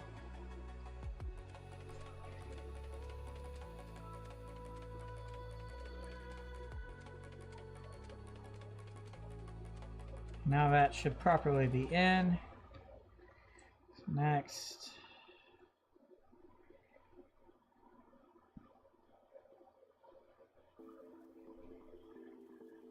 See number 6 stickers, I believe.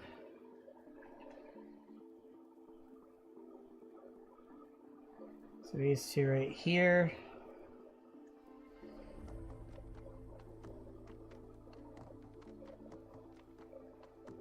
Got this one.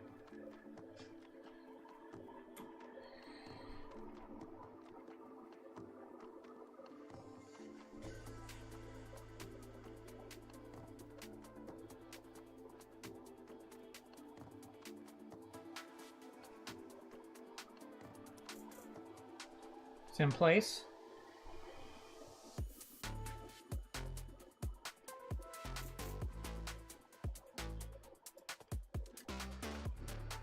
I like where that is.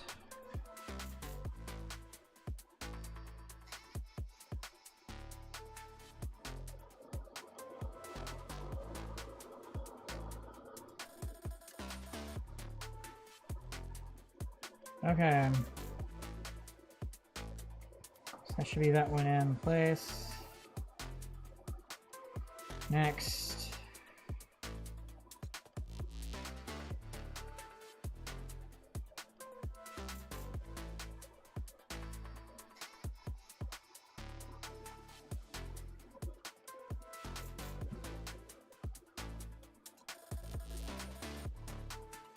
Same on the other side.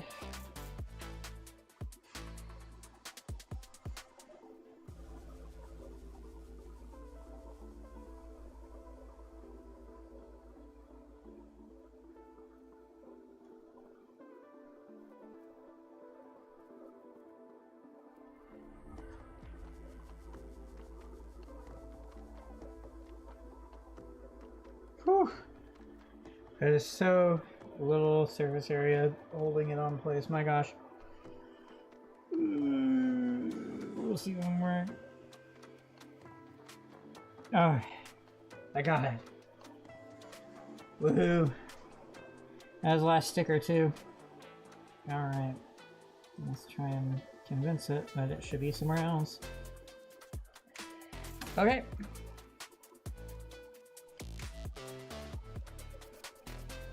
Cool, cool, cool.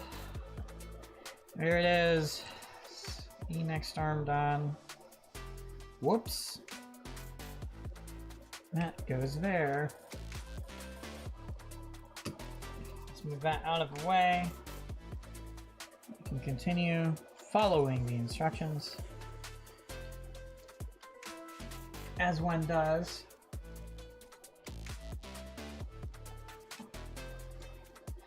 Okay, so next up, let me do that again so we easily see.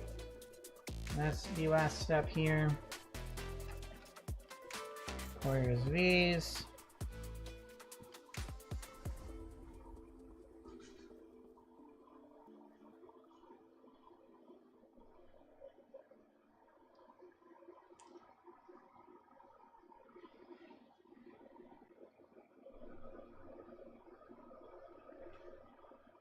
Okay, so then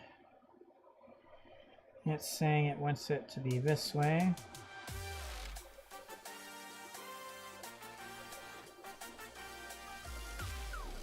Uh-oh, that's supposed to click. Well, that's not good. I don't think it clicked on the other one.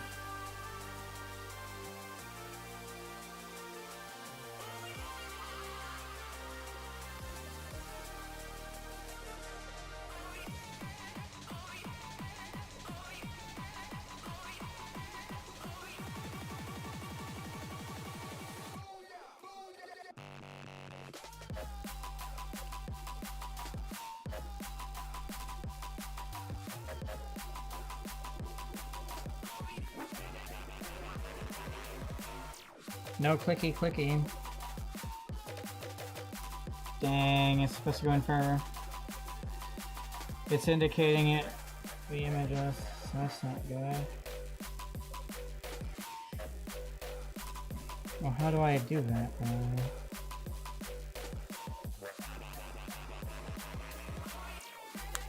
Huh, I got it. You can hear it too. Alright, well that's one of them, man. Now that I know that can be done, I'm unfortunately going to have to do it to the other one. First off, let's move that out of the way a little bit.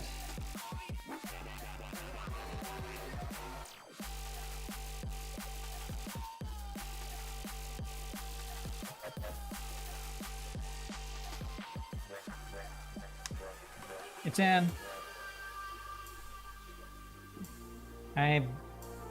I'm not a fan of having to do things like that. But there it is, the left and right arms. Up to this point, it only took 4.5 hours to get here. However, nearly an hour of that was unboxing new tools and some other stuff. Anyway, so that's some good progress. Here's everything that is assembled so far. So we've got the torso and head, then the arms. So I still need to do the hands. It should be this thing right here. Gotta do both of those hands.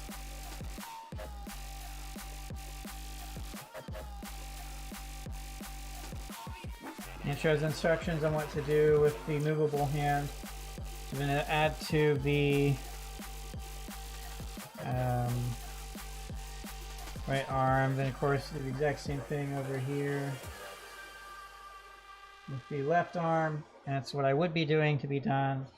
Then the next thing up would be the shoulder frame assembly. Then you just, get all that done. Then once you're done with all that, you do that, then you're on to the waist frame. And after that, of course, would be the legs. Now, I'm going to stop right here for right now. I'm very hungry. All I've eaten is basically breakfast. It's now almost 7 p.m. So, also, I want to make a proper dedicated thing for this. So I may do it a bit differently. For that, we'll see.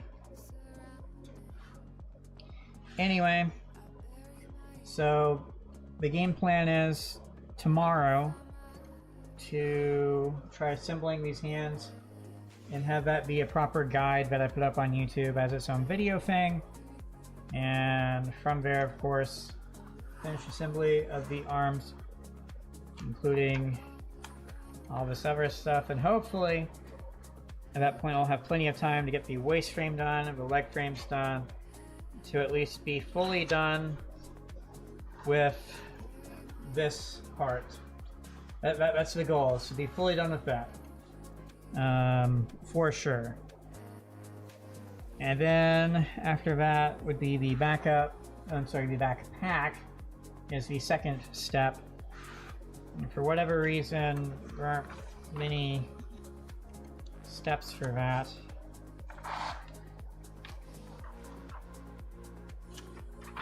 So basically you're done by the time you get to here.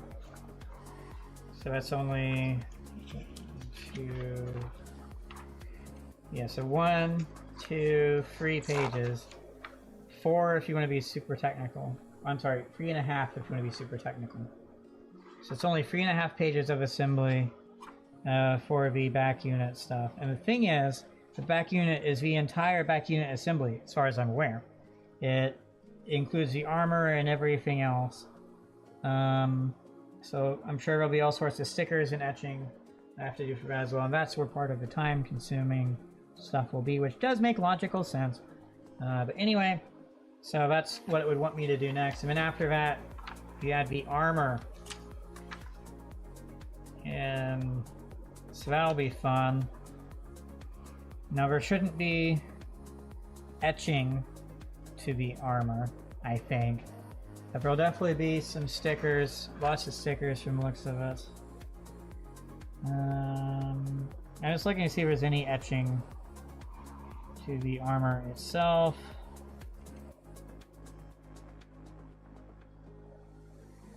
I want to say there was some etching to the weaponry, but I could be wrong. I might be misremembering from another kit that I've already built.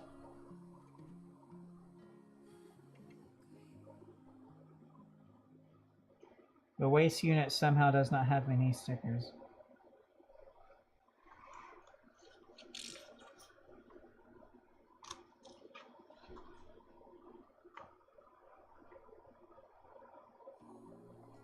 Yeah, and I just see sticker after sticker, and none of it is photo etching.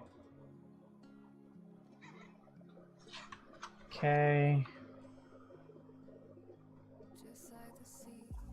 Railguns. Just stickers. Okay. Then weaponry. All I'm seeing is stickers.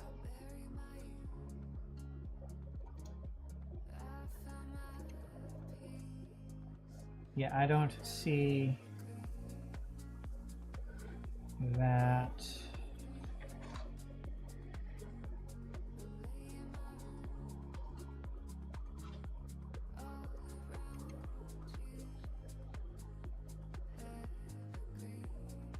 Yeah, okay. Yeah, it looks like there's nothing for that either. Then it shows some cool parts how to attach stuff, so you can attach your reaction base and stuff. Do all sorts of fun things here. Alright.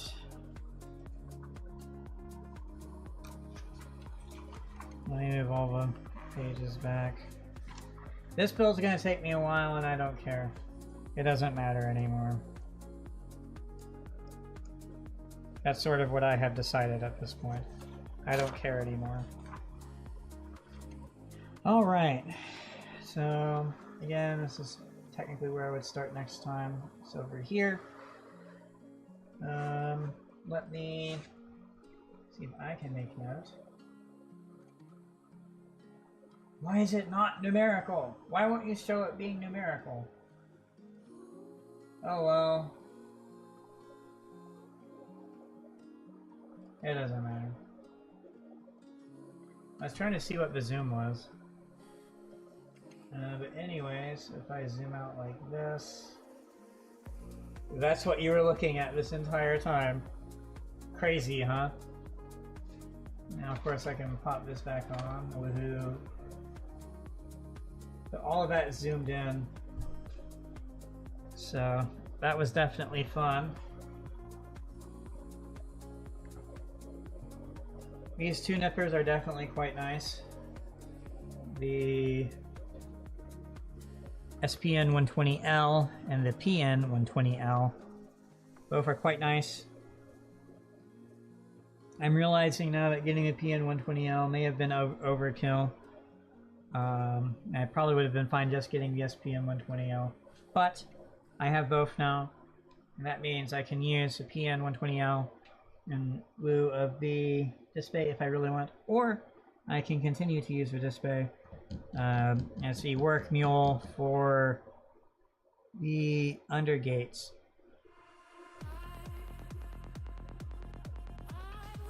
Anyway, that's gonna be it for me. Thanks for tuning in. Hope you enjoyed my second session on Master Grade Extreme Strike Freedom. It was a lot of fun to unbox and use these new GodHand nippers, and also to use nippers that are actually designed for left-handed use. I didn't make as much progress today as I would have preferred, but it was important to take it slow and take my time and figure out these new tools and how to use them and all that other good stuff. And all that being said, I still think I made decent-ish progress. Again, the hands are just going to be really important to focus on, and that's going to take a proper hour, probably. Or at least it took me an hour last time. So, anyway, hope you all have a good rest of your day, and I will catch you all later.